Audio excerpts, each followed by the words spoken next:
চোর আমি অনেক রকম দেখেছি অনু, কিন্তু কচু চুরি করতে তোকেই প্রথম দেখলাম।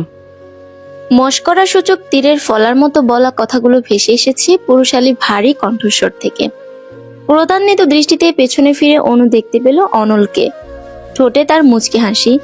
বিরক্তিতে আর সহ্যের সীমা রইল না অনুর। রাগান্বিত স্বরে বলল, কচু চুরি করছি মানে? দেখেন অনল ভাই, উল্টাপাল্টা কোনো কথা বলবেন না বলে দিচ্ছি। যা বাবা, উল্টাপাল্টা কথা বললাম না কি আমি? তুই দেখ তুই এখন কোথায়? তুই কচুর বাগানে কি করিস বল? নাগিন ড্যান্স দিয়ে আপনার কোনো সমস্যা? না না, আমার কেন সমস্যা হবে? তবে তোকে নিয়ে খুব চিন্তা হচ্ছে। অনুর কপালে এবার ভাঁজ পড়ে। এই লোকটি সুযোগ পেলে অনুকে হেনস্থা করতে ছাড়ে না। সে নাকি আবার অনুরই জন্য চিন্তা করছে। দুহাত বগল দাবা করে। তা কি চিন্তা হচ্ছে শুনি? ঠোঁটের হাসিটা চওড়া করে অনল বলে, তুই তো এমনিতেই চুলকানি মানুষ, আবার নাকি কচু খেতে নাগিন ডান্স করছিস। চুলকাতে চুলকাতেই তো পটল তুলবি। রাগে দাঁত কিরমির করছে অনু। রাগের চোটে বলার মতো কোনো কথাও খুঁজে পাচ্ছে না। কিন্তু থেমে থাকার মেয়ে অনু নয়। শাসিয়ে শাসিয়ে সে বলল, আপনার মুখে কস্টেপ লাগিয়ে তারপর আমার সামনে আসবেন বলে দিচ্ছি, অসভ্য লোক। এ কি রে, তোর ভালোর জন্যই তো বললাম। রাখেন আপনার ভালো, অযথা বিরক্ত না করে এখান থেকে চলে যান। দেখ অনু, তুই কিন্তু সবসময় আমার সাথে বাজে ব্যবহার করিস। আপনি লোকটাই যে এমন। কেন রে, তোর কোন বাড়া ভাতে ছাই দিয়েছি আমি? তুই কচু চুরি করছিস কর, আমি মাকে বলবো না। আমি মোটেও কচু চুরি করছি না অনল ভাই, আমি তো। ঠোঁটের হাসিটা চওড়া করে অনল বলে, ও আচ্ছা, বুঝেছি, তুই কচুর লতি চুরি করছিলি। আচ্ছা কর, সমস্যা নেই, এটাও আমি মাকে বলবো না। তবে শর্ত একটাই, চিংড়ি মাছ দিয়ে সুন্দর করে লতি রান্না করে এক বাটি আমাদের বাসায়ও দিয়ে যাবি। একটা লেবু কেটে দিস তরকারিতে, তাহলে আর গলা চুলকাবে না। হয়েছে, বলা শেষ আপনার। একবার বলতে শুরু করলে আপনার আর থামাথামির কোনো নাম নেই। আশ্চর্য লোক আপনি ভাই, কেমনে পারেন আপনি? আমি একবারও বলেছি কচুর লতি চুরি করতে আসছি আমি? ও, কচুর লতিও না, তাহলে কি কচুমুখী? এবার ক্ষেপে অনেকটা কাছে এগিয়ে যায় অনু।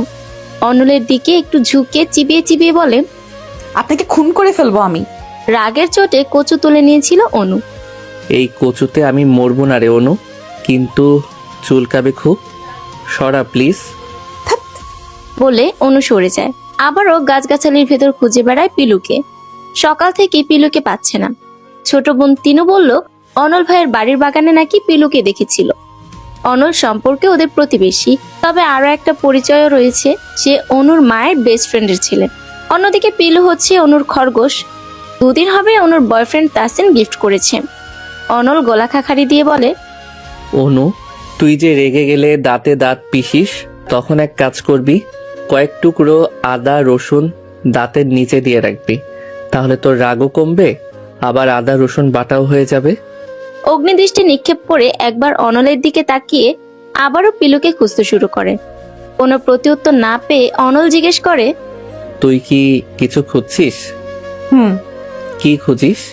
পিলুকে। ওহো, তোকে তো একটা কথা বলাই হয়নি অনু। তোর পিলুকে তো আমাদের বাগানে দেখেছিলাম, পরে আমার রুমের বারান্দা থেকে দেখতে পেলাম একটা কুকুর মুখে করে তোর পিলুকে নিয়ে যাচ্ছে। আহারে, কি খারাপটা যে লেগেছে আমার। মুহূর্তেই চোখ ফেটে অশ্রু নির্গত হয় অনুর। সে পিলুকে ভীষণ ভালোবাসে। ফুফিয়ে ফুফিয়ে কেঁদে বলল, আর আপনি চুপচাপ দেখলেন? নিচে এসে কেন আটকালেন না? এসেছিলাম তো, তার আগেই চলে গেছে। অনু আর কিছু বলল না। বাচ্চাদের মতো কাঁদতে কাঁদতে নিজের বাসায় চলে যায়। বাড়িতে ফিরে এসে ঘরে বসে কাঁদছে সে। তখন ওর মা আমেনা বেগম ঘরে প্রবেশ করেন। জিজ্ঞেস করলেন, কি রে, তুই কাঁদছিস কেন? মায়ের প্রশ্ন শুনে ঠোঁট ভেঙে কান্না আসে অনুর। ফুফিয়ে ফুফিয়ে বলে, আমার পিলুকে কুকুর নিয়ে গেছে। তোমার বান্ধবীর ছেলে দেখেও পিলুকে বাঁচায়নি। বেশ হয়েছে, পশু পাখি দিয়ে ঘরদোর একদম ভরে ফেলেছিস। মাঝে মাঝে সন্দেহ হয় পশু পাখি আমাদের বাড়িতে থাকে নাকি আমরা ওদের বাড়ি থাকি। তুমি এভাবে কেন বলছো মা? তাহলে আর কিভাবে বলবো বল? এত পশু পাখি কেউ শহরের বাড়িতে পালে? এটা কি গ্রাম পেয়েছিস?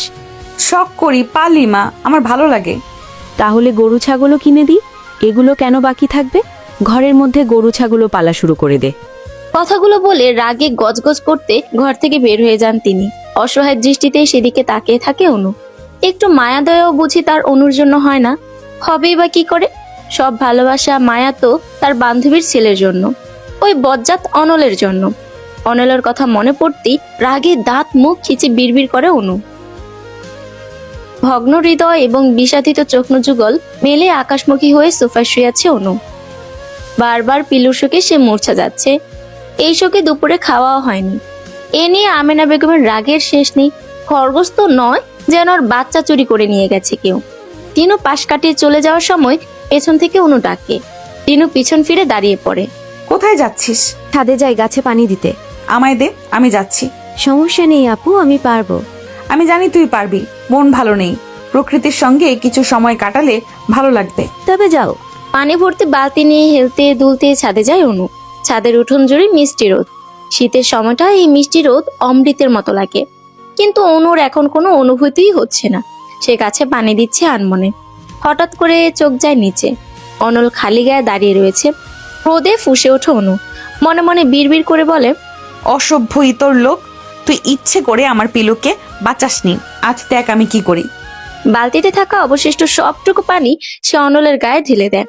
দুতলা ছাদ থেকে পানি ফেলার সুবাদে একদম ঠিক ঠিক সব পানি অনলের গায়ে পড়েছে। একে তো শীতের দিন, তার উপর ঠান্ডা পানি। অনলের বিস্ময়ের শেষ নেই। উপরে তাকিয়ে অনুকে দেখতে পেয়ে রাগান্বিত স্বরে জিজ্ঞেস করে, এটা কি করলি তুই? অনলকে রাখতে দেখে পেট ফেটে হাসি আসছে অনুর।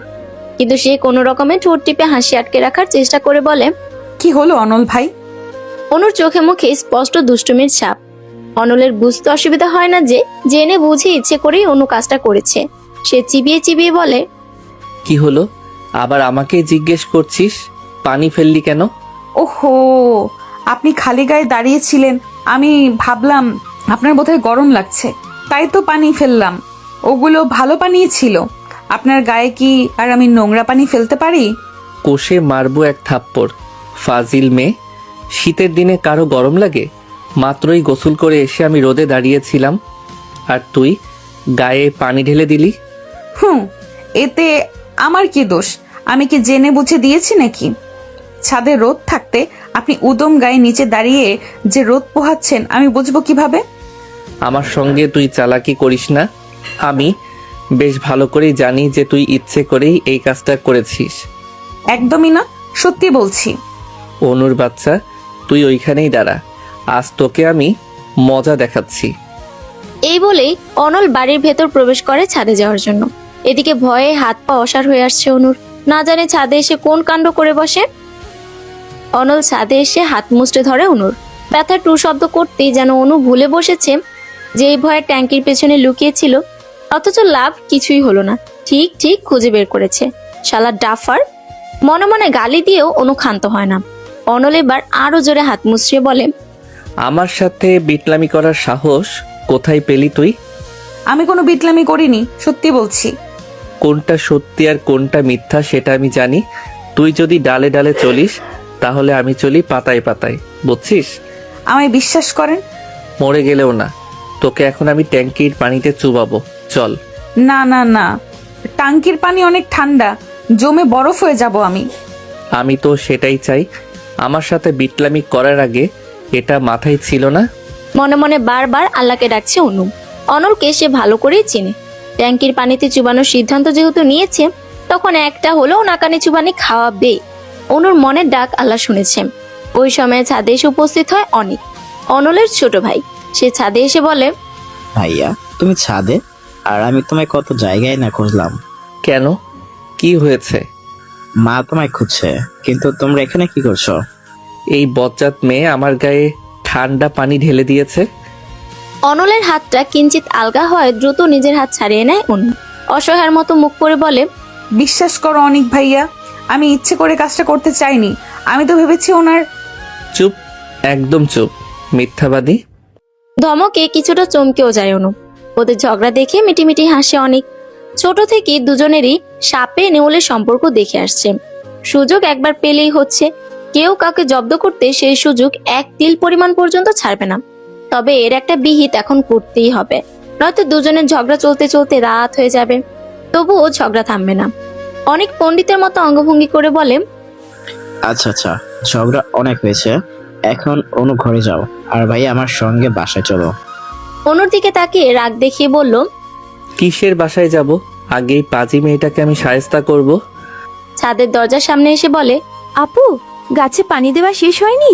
সঙ্গে অনল এবং অনিককে দেখে একটু চমকিতই হলো যেন। আসলে চমকায়নি, অবাক হওয়ার অভিনয় করেছে মাত্র। অনেক আসার আগে তিনুকে বলেই এসেছে। ঠোঁটে হাসি ফুটিয়ে তিনু বলে, আরে, অনেক এবং অনল ভাইয়াও তো দেখি এখানে। হ্যাঁ, ছাদটা একটু ঘুরতে আসলাম। ভালো আছো? জি, আপনি? আলহামদুলিল্লাহ। আরো কিছু কথা অনেক এবং তিনু চোখে চোখে বলে নিল। এখান থেকে পালানোর জন্য অনু তাড়া দিয়ে বলল, মা আমায় ডাকছে, তাই না? হ্যাঁ, তাড়াতাড়ি ভেতরে চলো। অন্যদিকে তাকিয়ে আছে অনল। অনু তিনুর হাত ধরে হাঁটা ধরে। অনল এবং অনুর দৃষ্টির অগোচরে তিনুকে চোখ মারে অনেক। লজ্জায় রাঙা হয়ে যায় তখন তিনু। বড় দুজনের সম্পর্ক সাপে নেউলে হলেও ছোট দুজনের ভাব গলায় গলায়। তিনু যখন ক্লাস 10-এ পড়ে তখন থেকেই দুজনের সম্পর্ক হয়। এখন তিনু ইন্টার ফার্স্ট ইয়ারে পড়ে, অনল পড়ছে মাস্টার্সে। অনেক অনার্স 2য় বর্ষে পড়ে একই ভার্সিটিতে। অনু অনার্স ফার্স্ট ইয়ারে ভর্তি হয়েছে, এখনো ক্লাস শুরু হয়নি। ভার্সিটিতে ভর্তি হওয়ার নিয়েও কত কাহিনী করতে হয়েছে। কিছুতেই অনলের ভার্সিটিতে ভর্তি হতে চায়নি, কিন্তু ওর চাওয়াতেই বাকি, বাবা মায়ের কথাই শেষ কথা।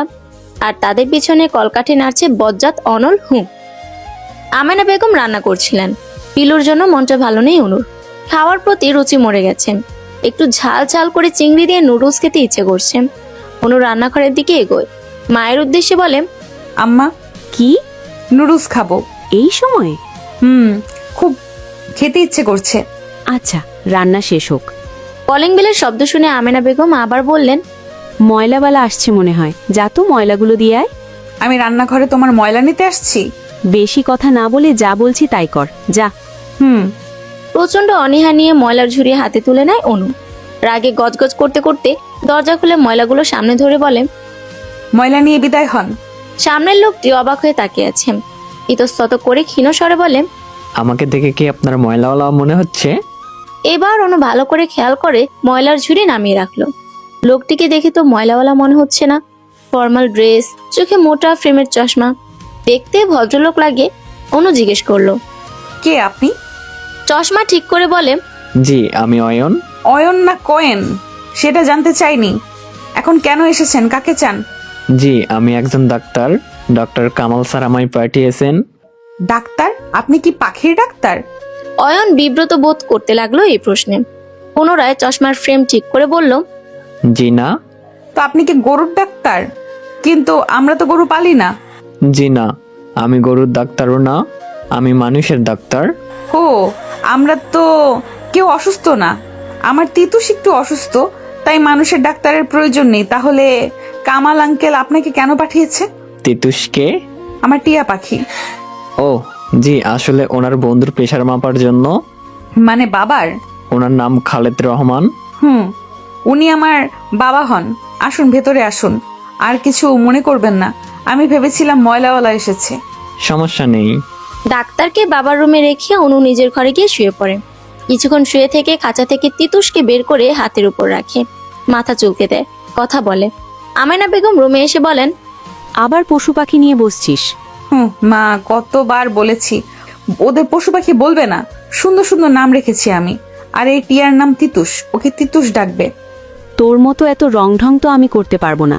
সারা জীবন কুকুরকে কুত্তা আর বিড়ালকে বিলাই বলে এখন উনি পশু পাখির নাম রাখা শুরু করেছে, তাও আজগুবি সব নাম। টেবিলের ওপর বিরিয়ানির বাটি রাখা, অনিকদের বাসায় দিয়ে আয়। আমি কেন? তিনুকে পাঠাও। তুই কিন্তু সব কথায় ঘাড়তেরামি করি শুনু। তিনুকে পাঠানোর হলে তোকে বলতাম, তিনু কাজ করতেছে। আমেনা বেগম চলে যাওয়ার পর অনু বিড়বিড় করে বলে, সুযোগ পেলেই শুধু আমাকে খাটাতে চায়। অনলদের বাড়ির বাগানে একটা দোলনা আছে। এখানে বসলে ফুলের ঘ্রাণে মন মাতোয়ারা হয়ে ওঠে। দোলনায় বসে অনল দোল খাচ্ছিল আর গুনগুন করে গান গাইছিল। বাড়ির গেটে এসে অনলকে দেখেই মেজাজ বিগড়ে যায় অনুর। আরো সামনে এগিয়ে গিয়ে অনলকে পাশ কাটিয়ে চলে যাবে ভাবে, তখন অনলের ডাক পড়ে, চোরের মতো পালাচ্ছিস কেন? এদিকে আয়। কই পালাচ্ছি? আমি তো ভেতরেই যাচ্ছি। হাতের বাটি নিজের হাতে নিয়ে ঢাকনা খুলল অনল। চোখ বন্ধ করে ঘ্রাণ নিয়ে বলে, আহ, বিরিয়ানি। ঘ্রাণ শুনেই পেট অর্ধেক ভরে যায়। তাহলে ফিরিয়ে দেন, বাসায় নিয়ে যাই। আপনার পেট তো ভরেই গেছে। তুই ভীষণ কিপটা অনু।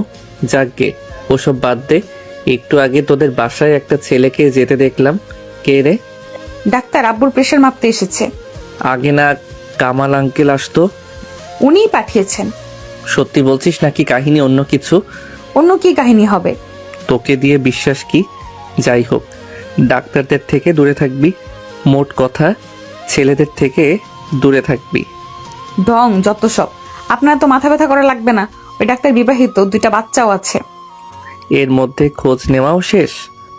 খোঁজ নেব কেন? আন্দাজ করে বলেছি। তোর যে গবেট মার্কা আন্দাজ। আচ্ছা আমি এখন যাই, আপনি বাটি বাসায় নিয়ে যায়েন। আরে দাঁড়া, এত তাড়া দেখাস কেন? তোর সঙ্গে একটা ইম্পর্টেন্ট কথা আছে। ইম্পর্টেন্ট কথা? তাও আমার সাথে? ইন্টারেস্টিং। আচ্ছা শুনি, কি কথা? বাটির ঢাকনা লাগিয়ে অনুর ওড়নায় হাত মুছে নিল অনল। রাগে মুখ বিকৃত করে ফেলে অনু, কিন্তু মুখে কিছুই বলে না। ঢেকুর তুলে অনল বলে, তোর পুরো নামটা যেন কি? অনিতা না? কি একটা নাম, ছ্যাঃ। মনে হচ্ছে গণিতের সঙ্গে একটা আকার যোগ করে গণিতা বানানো হয়েছে, আর সেখান থেকে অনিতা। তোর বাচ্চা কাচ্চা যখন হবে তখন তাদেরকে তোর জামাই গল্প শোনাবে। শোনো আমার গুলুমুলু কুলুকুলু আন্ডা বাচ্চারা, তোমরা কি জানো তোমাদের মায়ের আদি নাম কি ছিল? গণিতা ছিল। গণিতা থেকে অনিতা, এরপর আরও শর্ট করে রাখা হয়েছে অনু। তোমরা তোমাদের মাকে এখন থেকে ডাকবে গনু। না না, মাকে তো নাম ধরে ডাকা যায় না, ডাকবে গনু মাম্মাম। মনে থাকবে। দেখো যেন আবার গনু ডাকতে গিয়ে গরু ডেকে ফেলো না। তোমাদের মা যেই দজ্জাল কেলেঙ্কারি বেঁধে যাবে বাড়িতে, এই হবে তোর ভবিষ্যৎ। অনলের কথা শুনে দাঁত কিরমির করে অনু। চিবিয়ে চিবিয়ে বলে, প্রথমত আমার নাম আমি নিজে রাখি নাই, আমার আব্বা আম্মা আকিকা করে রাখছেন। দ্বিতীয়ত আমার জামাই আপনার মতো বদ অসভ্য ইতর হবে না যে এসব উদ্ভট চিন্তা ভাবনা বা কল্পনা তার মাথায় আসবে, বুঝেছেন? অনুর মেজাজ খুব খারাপ। অনলকে ভর্তা বানাতে পারলে ওর শান্তি হতো। সবসময় প্যারা তো দেয়ই, এখন আবার কিছু উল্টাপাল্টা চিন্তা ভাবনা করছে। নাম অনিতা হোক বা গণিতা, তাতে ওর কি? শালা বদ। রাগে হিসেস করতে করতে নিজের ঘরে আসে অনু। বারান্দা থেকে ফিসফিসানের শব্দ আসছে। অনু বারান্দায় গিয়ে দেখতে পায় তিনুকে। হুট করে অনু আসায় অপ্রস্তুত হয়ে পড়ে তিনু। তুই এখানে কি করছিস? অনুর ঘরের বারান্দা থেকে অনেকের ঘরের বারান্দা স্পষ্ট দেখা যায়, তাই তিনু অনুর ঘরে এসেছিল। দুজন দুজনকে দেখে ফোনে কথা বলছিল। আগে অবশ্য অনু এবং তিনু এই রুমেই থাকতো, কিন্তু পশু পাখিতে ভয় পায় তিনু। সারাক্ষণই পাখি ঘরে উড়াউড়ি করে, ভয় পায় তিনু যদি কামড়ে দেয় বা খামচে দেয়। তিনুকে চুপ থাকতে দেখে ধমক দিয়ে অনু বলে, এখন আবার চুপ করেছিস কেন? আসলে আপু, তোমার পাখিকে দেখতে আসছিলাম। লোহার খাঁচায় রাখা তো, তাই ভয় পাইনি। ঠিক আছে, এখন নিজের ঘরে যা, তিতুসকে খাঁচা থেকে বের করব। আচ্ছা। কোনো রকম পালিয়ে বাঁচে তিনু। একবার যদি ধরা খেয়ে যেত তাহলে বাসায় তৃতীয় যুদ্ধ বেঁধে যেত এতক্ষণে। রাত 10:20। জেসি আর শুভা অনুদের বাসায় এসেছে। প্রতি শুক্রবারে সবাই একসঙ্গে বসে ভূতের মুভি দেখে। ওরা দুজন অনুর স্কুল এবং কলেজ ফ্রেন্ড, তাই তিনজনের পরিবারেই তিনজন বেশ সুপরিচিত। জেসি উত্তেজিত হয়ে বলে, ইস দোস্ত, আজকে যে মুভিটা দেখা হবে ওইটা কিন্তু অনেক ভয়ঙ্কর। আজকে কোন মুভি দেখা হবে? ইভিল ডেড, অনল ভাইয়া বলেছে। আজকে তোরা মুভি দেখিস, আমি দেখব না। কেন, তোর আবার কি হলো? ওই বজ্জাত অনলকে আমার পছন্দ না, একদম পছন্দ না। তোদের তো একটুও পচায় না, কিন্তু আমি একটু ভয় পেলেই হলো। পারে না শুধু তখন এলাকায় মাইকিং করতে। আরে বাদ দে তো, এইসব ব্যাপার না। তোর কাছে কোনো ব্যাপার না হতে পারে, কিন্তু আমার কাছে অনেক কিছু। মান সম্মান বলে কথা। প্লিজ প্লিজ এমন করিস না, তুই না দেখলে আমরা কিভাবে দেখবো? শুভার সঙ্গে জেসি অনুকে বোঝাতে লাগলো। অবশেষে দুজনের অফুরন্ত অনুরোধের কারণে অনুকে রাজি হতে হয়। 10:25 অনিক এবং অনল এসে হাজির হয়।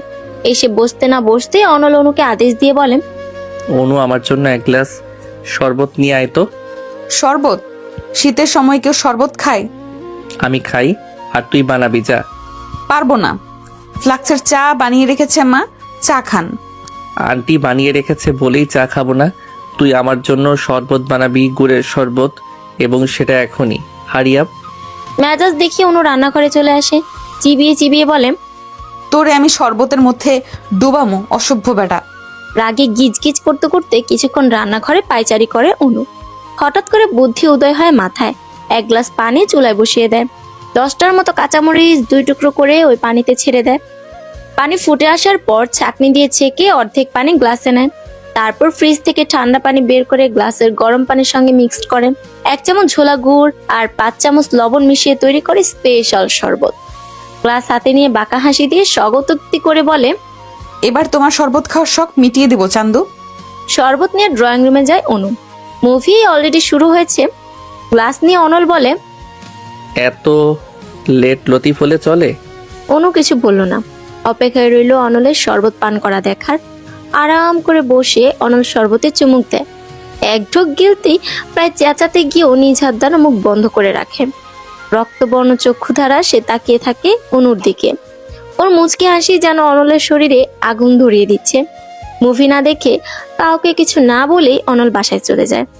অনু ভেবেছিল এখন হয়তো বকা দেবে, কিন্তু এমন কিছুই হলো না। উপস্থিত সকলেই অবাক হয় এমন কাণ্ডে। প্রশ্নবোধক দৃষ্টিতে অনুর দিকে তাকাতে অনু বলে, স্পেশাল মরিচ সেদ্ধ শরবত, আজকে আরাম করে ছবি দেখতে পারবো। সকলে অবাক হয়। আবার এটা ভেবে মনকে সান্ত্বনা দেয় যে এমন সব কূটনৈতিক কাজ অনুর পক্ষেই সম্ভব। অনেক হতাশ হয়ে বলে, কবে যে তোমাদের ঝগড়াঝাটি মিটবে? চাই গিয়ে ভাইয়ের রাগ কমাই। তোমরা মুভি দেখো আজ। অনেক চলে যাওয়ার পর মন খারাপ করে বসে থাকে তিনু। আজ মুভি দেখে সে একটু মজা পাবে না, তাই নিজের রুমে চলে গেল ঘুমাতে। জেসি বিরক্ত হয়ে বলে, ধুর, মাত্র 3 জনের ভূতের ছবি দেখে কোনো মজা আছে? তিনিও চলে গেল, আমি যাই ঘুমাবো। আমিও যাব। তারপর দুজনে মিলে চলে গেল অনুর রুমে। অনুর সোফার উপর ভাব নিয়ে বসে বলল, যা, আমি একাই দেখবো। সাহস নিয়ে একা মুভি দেখার আশা করলো, সেই আশা বেশি দূর এগোলো না। ভূতের সিন আসার আগে ভয়ঙ্কর শব্দ শুনে অনু কুপোকাত। দ্রুত টিভি বন্ধ করে ঘরে চলে যায়। জেসি আর সুহার মাঝখানে ঘাপটি মেরে শুয়ে পড়ে। ভূতের ছবি একা দেখা অনুর কাম্য নয়। সকালের দিকে এলোপাথারি ধাক্কাধাক্কিতে ঘুম ভাঙে অনুর। চোখ কষলে বিছানায় বসতে দৃষ্টি যায় তিনুর দিকে। বিরক্তিসূচক চয়ের মতো শব্দ করে অনু বলে, এভাবে ডাকলি কেন? আরে আগে ড্রয়িং রুমে আসো তাড়াতাড়ি। তিনু এক প্রকার টেনেই নিয়ে গেল অনুকে। ড্রয়িং রুমে গিয়ে চমকে যায় অনু। অনলের কোলে পিলুকে দেখে খুশিতে লাফিয়ে ওঠে। ছো মেরে অনলের কোল থেকে নিজের কোলে নিয়ে আদর করতে থাকে। আনন্দিত হয়ে অনলকে জিজ্ঞেস করে, কোথায় পেলেন ওকে? আপনি যে বললেন কুকুর নিয়ে গেছে। ও তো পিলো নয়। তাহলে? তোর চোখের মাথা গেছে রে অনু। চোখ কষলে ভালো করে দেখ, এটা খরগোশ না। ওর মতো দেখতে একটা ছোট বিড়াল ছানা। অনু এবার ভালো করে তাকিয়ে দেখলো, আসলেই খরগোশের মতোই ধবধবে সাদা বিড়াল ছানাটি। একদম ছোট বাচ্চা, কি কিউট। অনুকে চুপ থাকতে দেখে অনল বলল, পিলুর মতো দেখতেই দোকান থেকে একটা বিড়াল কিনে আনলাম। যেভাবে কান্নাকাটি শুরু করেছিলি। তাতে আপনার কি? তাসকিনকে বললেন, তাসকিন কিনে দিত। কই তাসিন আর কই আমি? আমার লগে কি তাসিনের যায়? তাসিন আমার বয়ফ্রেন্ড, কিন্তু আপনি কে? আমার পড়শি শুধু। হুম, শুধু পড়শি না, আন্টির বেস্ট ফ্রেন্ডের ছেলেও আমি। ভুলে যাস না, যেই সেই লোক না আমি। আমি হলাম অনল। আপনি একটা কচুর নল। রেসপেক্ট দিয়ে কথা বল অনু। তুই জানিস তুই কার সঙ্গে কথা বলছিস? জানি, মহারানী ভিক্টোরিয়ার জামাইয়ের বাড়ির দারোয়ানের বাড়ির কাজের লোকের সাথে। তুই আমায় অপমান করলি অনু, অপমান। যার মান নাই তার আবার কিসের অপমান? একই উপকারের ঘাড়ে লাথি, তুই হলি তার বড় প্রমাণ। বাজে কথা। আচ্ছা বলেন তো আসল কাহিনী কি? কালকে মরিচ শরবত খাওয়ানোর পরেও আজ বিড়াল গিফট করলেন। আমি তো ভেবেছিলাম নির্ঘাত কোনো শাস্তির অপেক্ষা করছে আমার জন্য। চোরের মন পুলিশ পুলিশ, তবে তোর ধারণা ভুল নয়। শাস্তি তো তুই পাবি। কাল থেকে তোর ভার্সিটিতে ক্লাস না, আই শুধু কলেজে। র্যাক কাকে বলে টের পাবি। কি করবেন আপনি? সেটা কলেজে আসলেই বুঝবি, এখন তো বলবো না। হাতে বেশি সময় নেই তোর সাথে প্যাচাল পাড়ার। আমি এখন চাই। অনল চলে গেল। ল্যাম্পপোস্টের মতো নির্জীব হয়ে দাঁড়িয়ে আছে অনু। আল্লাহ ভালো জানে কাল যে কি পরিমাণ নাস্তানাবুদ করে ছাড়বে বেটা হতচ্ছাড়া। চুলের মাঝে হাত বুলাতে বুলাতে বাড়ি থেকে বের হয় অনল। বেশ হ্যান্ডসাম এক ছেলেকে বাড়ির সামনে দাঁড়িয়ে থাকতে দেখে থেমে যায়। ছেলেটির দৃষ্টি লক্ষ্য করে তাকিয়ে দেখে অনুর ব্যালকনির দিকে তাকিয়ে আছে সে। অনল ছেলেটির দিকে এগিয়ে গিয়ে প্রশ্ন করে। ওই দিকে কি দেখো? ছেলেটি প্রথমে হকচকে গেলেও পরে নিজেকে সামলে নেয়, হাসি হাসি মুখ করে বলে, কিছু না, পাখি দেখছিলাম। কিছু না, আবার পাখি দেখছিলে? নাম কি তোমার? জি, তাসিন। তাসিন? ও, মনে পড়েছে, তুমি অনুর বয়ফ্রেন্ড? ছেলেটি এবার ইতস্তত করতে থাকে। একটু ভয়ও লাগছে, কে না কে উত্তরের অপেক্ষায় তাকিয়ে রয়েছে অনল। কিছু না বলে চলেও যেতে পারছে না তাসিন। অন্যদিকে অনল মনে মনে বলছে, শালা পড়ছিস আজকে মাইনকার চিপায়, তোর প্রেম করার শখ আমি মিটাচ্ছি। ক্যারেক্টারলেস ছেলে কখনো অনুর বয়ফ্রেন্ড হতে পারে না, পারে না, পারে না। ভাই, আপনি অনুর কে হন? আমাকেই পাল্টা প্রশ্ন করা হচ্ছে এখন। আমি যেই হই না কেন, আমার অধিকার তোমার চেয়ে অনেক বেশি।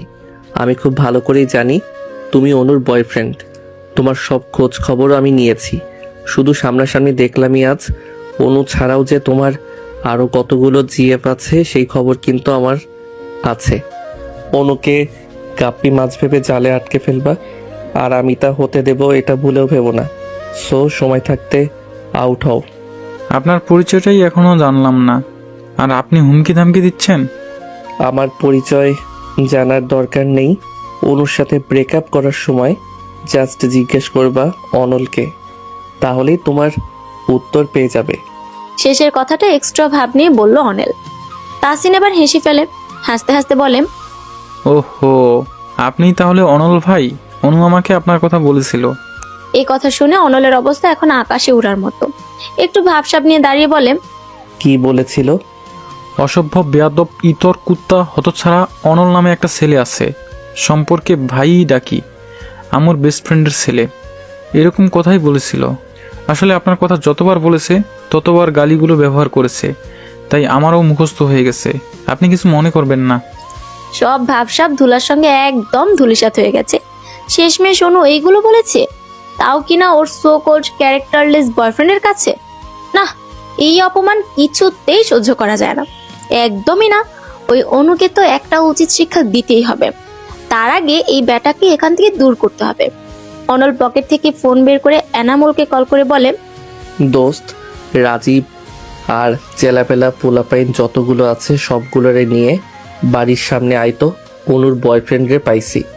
ওপাশ থেকে কি বললো তা শুনতে না পেলেও তাসিনের হার্টবিট কাঁপাকাঁপি শুরু হয়ে গেছে। সে কোনো রকমে বলে, ভাই, বেয়াদবি মাফ করবেন, আমি চলে যাচ্ছি। এই বলে তাসিন দ্রুত হাঁটা ধরে। অনল বাঁকা হাসে এই কাণ্ডে। অনুর ঘরের ব্যালকনির দিকে তাকিয়ে দেখে তিতুসকে খাঁচায় রেখেছে। দেখে মনে হচ্ছে অনলের দিকে পাখিটি তাকিয়ে আছে। পাখির উদ্দেশ্যে অনল বলে, ওই পাখির তোর নাম যেন কি? টুসটুস না? যাই হোক, টিসটিস বা টুসটুস একটা তো হবেই। শোন টুসটুস, তোর অনুর কপালে দুঃখ আছে, কাল শুধু ভার্সিটিতে আসতে দে। অতি শঙ্কা আতঙ্ক নিয়ে ভার্সিটিতে উপস্থিত হয়েছে অনু। গেটে দাঁড়ালে কলেজ ক্যাম্পাস এবং মাঠটা সূক্ষ্মভাবে দৃষ্টিবন্দী হয়। তীক্ষ্ণ চোখে অনু মাঠে খুঁজে বেড়াচ্ছে অনলকে। হতছাড়া তো বলেছিল ভার্সিটিতে আসলে কড়া র্যাক দিবে।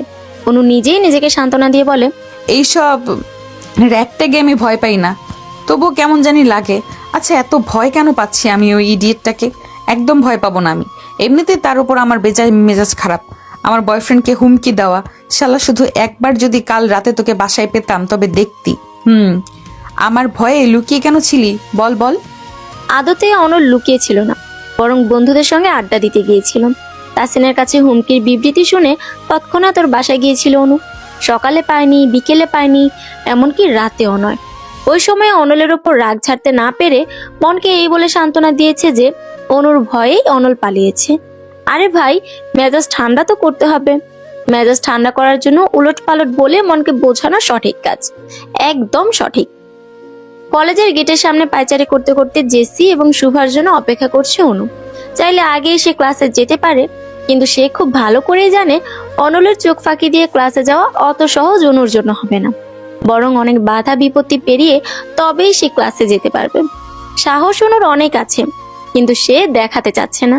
শুধু জেসি আর শুভা আসলে মনের সাহস একটু জোর পায়, এই আর কি। অনু কি ভয় পায় নাকি? নেহি নেহি, কাভি নেহি। নিজের মনে সংলাপ বুনে যাচ্ছে অনু, অথচ এখনো গাধি দুইটা আসছে না। বিরক্ত হয়ে কলই করে, তখন দেখতে পায় ওদের রিক্সা সামনে এসে থেমেছে। জেসি কল রিসিভ করে ফেলেছিল। রিক্সা নজর আসার পর কল কেটে দিয়ে অনু বলে, আমায় দেখেও কল রিসিভ করলি কেন? টাকা কি তোর জামাই রিচার্জ করে দেয়? ভাড়া মিটিয়ে দুজনে এগিয়ে আসে। জেসি ওকে জড়িয়ে ধরে জিজ্ঞেস করে, ম্যামের মেজাজ আজ চটে আছে কেন? ছাড় আমারে, আদি খেতে দেখাবি না একদম। কতক্ষণ ধরে ওয়েট করতেছি। আমার কি দোষ? শুভরাই তো রেডি হয় না, ওর বাসায় গিয়ে 1 ঘন্টা ধরে বসে থাকা লাগে। একদম মিথ্যে বলবি না জেসি, তুই নিজেই লেট করে আসছিস। আমার রেডি হইতে 10 মিনিটও লাগে নাই। হইছে, থাম দুইটাই। তোরা দুইটাই যে কি পরিমাণ ঢিলা কোম্পানি সেটা আমি ভালো করেই জানি। ভালো সাজা লাগবে না কারো। এখন আর ঝগড়া না করে ভেতরে চল। এমনি জান প্রাণ যায় যায়। ধমকে দুজনেই মেয়েকে অভিমান করে চুপসে যায়। শেষের কথাটা শুনে শুভা জিজ্ঞেস করে, জান যাবে কেন? এত কিছু জানা লাগবে না, চল। 3 বান্ধবী মিলে ভেতরে যায়। আল্লাহ আল্লাহ জপছে অনু। ক্যাম্পাসের কোথাও অনলকে চোখে পড়লো না। যাক বাবা, বাঁচা গেল। কলেজ ভবনে যাওয়ার পর সিঁড়িতে পা রাখতেই পেছনে ডাক আসে। এই নিউ কামার, এদিকে এসো। 3 জনেই পিছু ফিরে তাকায়। বিড়বিড় করে শুভা বলে, বেদ্যপ তুই চামার। ওরা এগিয়ে যেতে সামনে ছেলেগুলো জিজ্ঞেস করে, ফার্স্ট ইয়ার না? অনু, জেসি, শুভা মাথা ঝাঁকায় বলল, গুড। ক্লাসে যাওয়ার আগে একটা কাজ করতে হবে। কি কাজ? বলছি, তার আগে তোমাদের নামগুলো বলো তো। ওর নাম শুভা, ওর নাম অনু, আর আমার নাম জেসি। তুমি আর শোভা এক সাইডে এসে দাঁড়াও। 3 জনই অবাক হয়ে 3 জনের দিকে তাকায়। বুঝতে পারছে না এরা ঠিক কি করতে চাচ্ছে। ছেলেটি পুনরায় বলল, দাঁড়িয়ে আছো কেন? যা বললাম চুপচাপ তাই করো। জেসি এবং শুভা এক সাইডে এসে দাঁড়ালো। ছেলেটি এবার আরাম করে গাছের সাথে হেলান দিয়ে দাঁড়িয়ে বলে, অনু, এবার একটা গান শোনাও তুমি। বাজ পড়ার মতো শব্দ হলো মনে হয় অনুর কানে। এখন এই বাংলা সিনেমার মতো চারদিকে বজ্রপাত হবে, ধিমতানা শব্দ হবে। না, এ হতে পারে না। এত নিষ্ঠুরতম কাজ কেউ করতে পারে না। কিন্তু হায়, এরকম কিছুই হলো না। ধুর, ফিলিংসের দফা রফা। অনুর চোখে মুখে বিস্ময় দেখে উপস্থিত ছেলেগুলো মুচকি মুচকি হাসছে। ভাবনার গহীন অতল থেকে বেরিয়ে এসে অনু প্রশ্ন করে, গান গাইবো কেন? তাছাড়া আমি গান গাইতে পারি না। গাইতে না পারলেও কিছু করার নেই, গাইতেই হবে। এত নতুন স্টুডেন্টসদের মধ্যে আমাকেই কেন র্যাক দেওয়া হলো? কারণ তোমাকে আমাদের পছন্দ হয়েছে। লক্ষ্যে একটা মেয়ে তুমি। এখন সময় নষ্ট না করে গান শুরু করো। একটু পরেই তোমাদের ক্লাস শুরু হবে। প্রথম দিন দেরি করা ঠিক হবে না, তাহলে স্যার নিকনেম দিয়ে দিবে লেট লতিফ। ক্লাস টিচার কিন্তু ভারী সাংঘাতিক। হাত ঘড়িতে সময় দেখে কথাগুলো গড়গড় করে বলল পাশের ছেলেটি। কিন্তু অনু তো দমে যাওয়ার পাত্রী নয়। অনল র্যাক দিলে ভিন্ন বিষয় ছিল। ওই ছেলে ঘাটতেরা, কথা না শুনে উপায় থাকতো না। কিন্তু এদেরকে ভয় দেখানো যাবে। অনলের কথা বলে ভয় পাবে নিশ্চয়ই। কারণ এই ভার্সিটিতে নাকি অনলের অনেক নাম ডাক আছে। সে শুনেছে। গলাটা পরিষ্কার করে ভাব নিয়ে অনু বলল, আপনারা কোন ইয়ারে পড়েন? Honours final year. অনলকে চেনেন নিশ্চয়ই। চিনি, সিনিয়র ভাইয়া। গুড। জানেন সে আমার কি হয়? কে হয়? আমার মায়ের বেস্ট ফ্রেন্ডের ছেলে। এবার ভাবটা বেড়ে গেল অনুর। অনল ভাইয়া, তোমার নানুর মেয়ের বেস্ট ফ্রেন্ডের ছোট ছেলের বড় ভাই হোক, তাতে কিচ্ছু যায় আসে না। যা বললাম তাই করো। কচুটায় পেঁচাইয়া কি সম্পর্কের কথা বললো রে বাল? তবে এটা বোঝা যাচ্ছে অনলকে ওরা ভয় পায় না। কচুর নাম ডাক কলেজে তার। ধুর, ছেলেগুলো এবার তাড়া দিয়ে বলল, অনেক সময় নষ্ট করেছ, জার্গের শাস্তি বাড়িয়ে দেওয়া হলো। এবার আমাদের সিলেক্ট করা গান গাইতে হবে। তুমি মমতাজের বন্ধু যখন বউ লইয়া গানটি গাইবে এখনই, আর একটা কথাও বাড়াবে না। তৃষ্ণায় অনুর গলা শুকিয়ে যাচ্ছে। এই বানরের দলগুলো দেখি অনলের চেয়েও ডেঞ্জারাস। জেসি আর শুভা অসহায়ের মতো তাকিয়ে আছে। অনু কাঁদো কাঁদো হয়ে বলে, আমি গান গাইতে পারি না। এসব কথা শুনবো না খুকি, যেভাবে পারো সেভাবে গাও। গাইতেই হবে। হ্যাঁ খুকি। অনুর ইচ্ছে করছে এখন হাত পা ছড়িয়ে বসে কাঁদতে, যেমনটা ছোটবেলায় করতো। কিন্তু এখন সে বড় হয়ে গেছে। ছোটবেলায় কেউ না হাসলো, এখন সবাই হাসবে, প্রাণ খুলে হাসবে। বিনা টিকিটে ফ্রিতে বিনোদন কেই বা না নিতে চায়, যেমনটা এখন চাচ্ছে বান্দরের দলগুলা। অনু মনে মনে ভাবছে অনেকগুলা বানর পালবে সে, আর এই ছেলেগুলোর নামে বানরের নাম রাখবে। বদ, অসভ্য, নাইজেরিয়া। আশেপাশে তাকিয়ে অনু প্রস্তুতি নিচ্ছে। ছেলেগুলো তারা দিয়েই চলেছে। গান না গাইলে যে রক্ষে নেই তা হাড়ে হাড়ে বুঝতে পারছে। অবশেষে মানে জুতের ফালুদা করে অনু গান গাইতে শুরু করে। বন্ধু যখন বউ লইয়া আমার চোখের সামনে দিয়া রঙ্গ কইরা হাইটা যায়, বুকটা ফাইটা যায়। অনুর চোখ কাঁদো কাঁদো। দুঃখের কথা আর কি বলবো।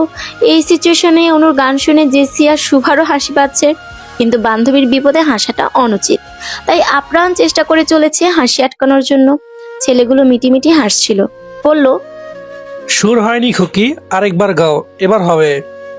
দ্বিতীয়বার গাওয়ার সময় জেসি আর শুভা নিজেদের হাসি আটকে রাখতে পারলো না।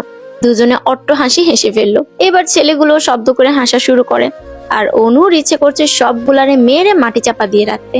বান্ধবী দুইটা মীর জাফরের বংশধর বোঝা যাচ্ছে। ছেলেগুলো হাসি থামিয়ে ওদের দুজনের উদ্দেশ্যে বলেন, এই তোমরা হাসলে কেন? এখন ওর সঙ্গে তোমরাও গান গাইবে। শুরু করো। অনু, খুকি, আরেকবার গাও তো। রাগে গিজ গিজ করছে অনু, কিন্তু জেসি আর শুভাকেও গাইতে বলেছে বলে খুশি হয়েছে। মীর জাফরের বংশধর এবার বুঝ মজা। তিনজনের ব্যাসুরা কণ্ঠে গান শুনে ছেলেগুলো হেসে লুটুপুটি খাচ্ছে। অনু পারলে চোখের দৃষ্টিতে ওদের ভস্ম করে দেয়। ক্লাস শুরুর ঘন্টা পড়ার পর ওরা বলল, অনেক সুন্দর গেয়েছো তোমরা।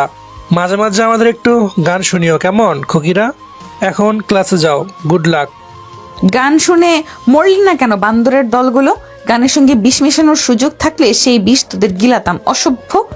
বেজ্জতি করে এখন আবার বলে গুড লাক। ইস, প্রথম দিনই বেজ্জতি। কড়া দৃষ্টিতে ওদের দিকে তাকিয়ে মনে মনে কথাগুলো বলল অনু। তারপর তিনতলায় চলে গেল। হুট করে সিঁড়ির পাশের ক্লাস থেকে অনল বেরিয়ে আসে।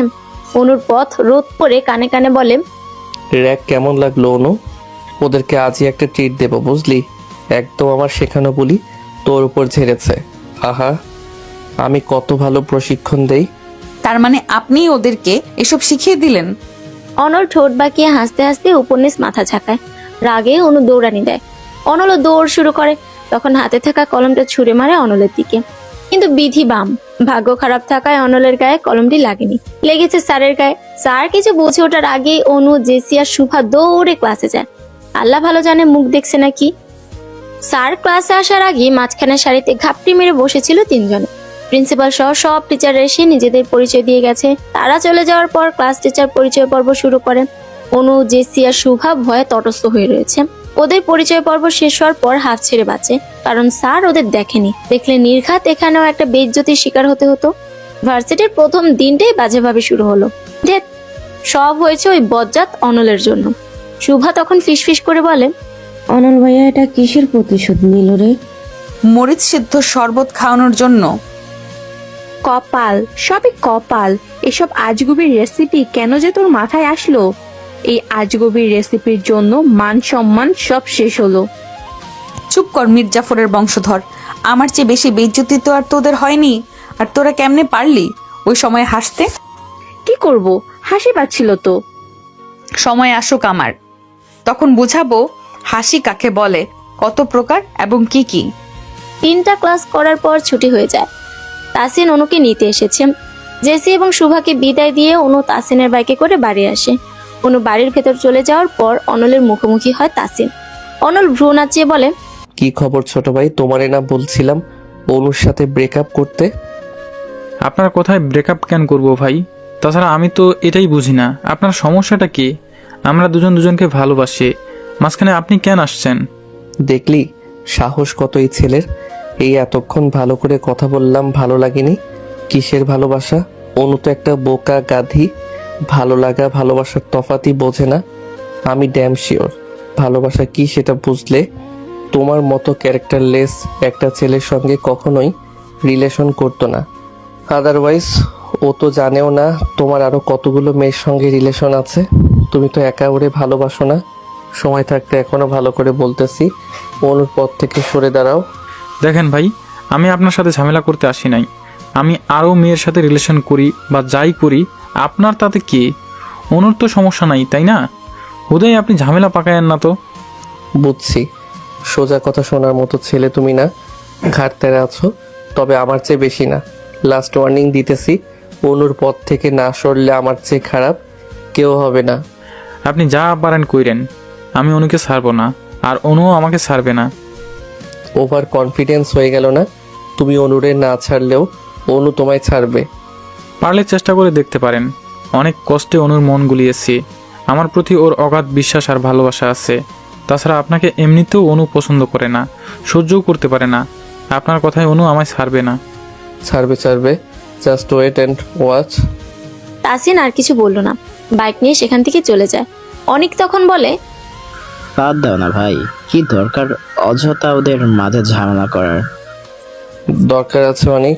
ছেলেটা ভালো হলে আমি এমন করতাম না, কিন্তু ছেলেটা প্লে বয়, ক্যারেক্টারলেস, আরও অনেকগুলো মেয়ের সাথেও রিলেশন আছে। ভাইয়া একটা কথা বলি, তুমি কি ওনকে ভালোবাসো? অনিকের কথা শুনে অনল ফিক করে হেসে ফেলে। মাছি তাড়ানোর ভঙ্গিতে বলল, হুশ, পাগল হলি নাকি তুই? আমি কেন অনুকে ভালোবাসতে যাব? তাহলে সারাক্ষণ তুমি ওর পিছনে লেগে থাকো কেন? তুমি কি ওর রিলেশন ভাঙতে চাচ্ছ? পেছনে লাগি বলতে ওকে জ্বালাতে আমার ভালো লাগে, ও রাগলে আরও বেশি ভালো লাগে। বাকি রইল রিলেশনের কথা। ওই মাথা মোটা মেয়ে ভালো খারাপ এখনো কিছুই বোঝে না, বড় হয়েছে শুধু হাতে পায়ে। হ্যান্ডসাম হলে আর কয়েকদিন পিছু পিছু ঘুরলেই ওর মন গলে যায়। ছেলে ভালো নাকি খারাপ সেটা তো মানুষ আগে খোঁজ খবর করে। ওর ওই বয়ফ্রেন্ড ভালো না, বললাম না, 1 নাম্বারের ক্যারেক্টারলেস।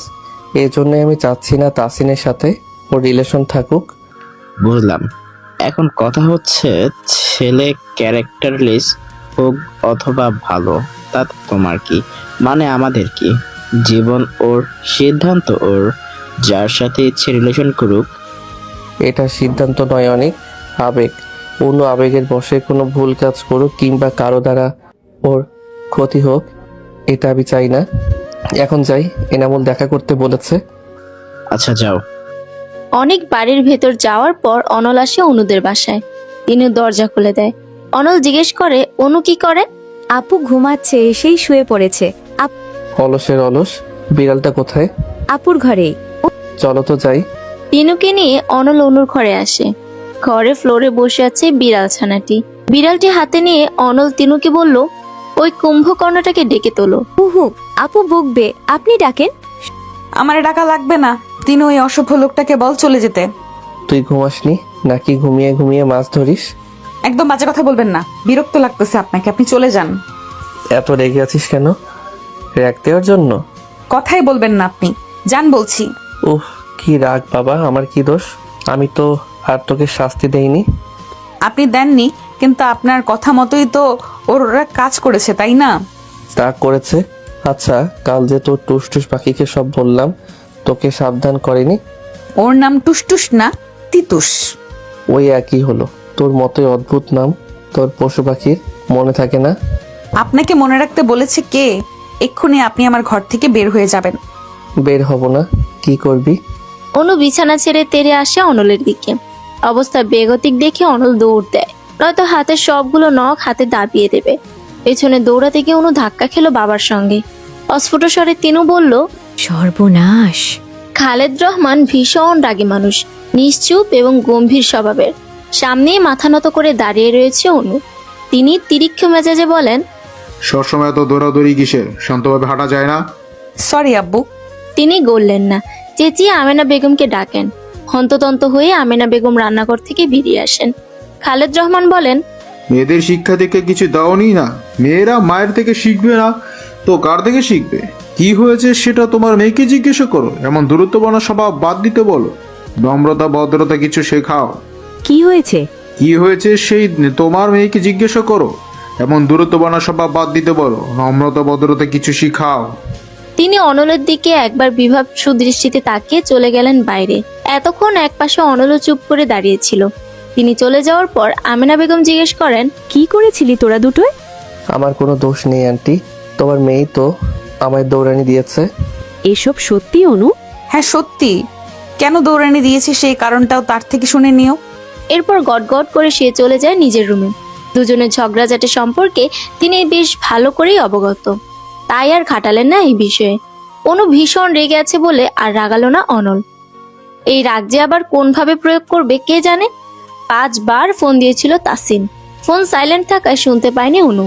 বিছানায় গা এলিয়ে দিয়ে ফোনটা হাতে নিতে দৃষ্টিতে পড়ে, কল ব্যাক করে সে, কিন্তু তাসিন কেটে দিয়ে ব্যাক করে। মনক্ষুণ্ণ হয়ে অনলের করা থ্রেডের কথা অনুকে জানায়।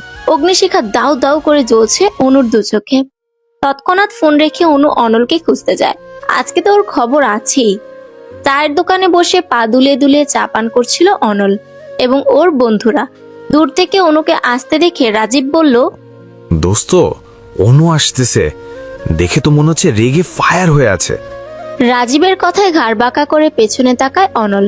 ততক্ষণে অনু অনেকটা কাছে চলে এসেছে। পায়ের গতি বাড়িয়ে অনলের সামনে এসে দাঁড়ায়। অনল এবার ঘুরে অনুর মুখোমুখি বসে চায়ের কাপে চুমুক দেয়। কোমরে হাত রেখে বড় বড় করে শ্বাস নিচ্ছে অনু।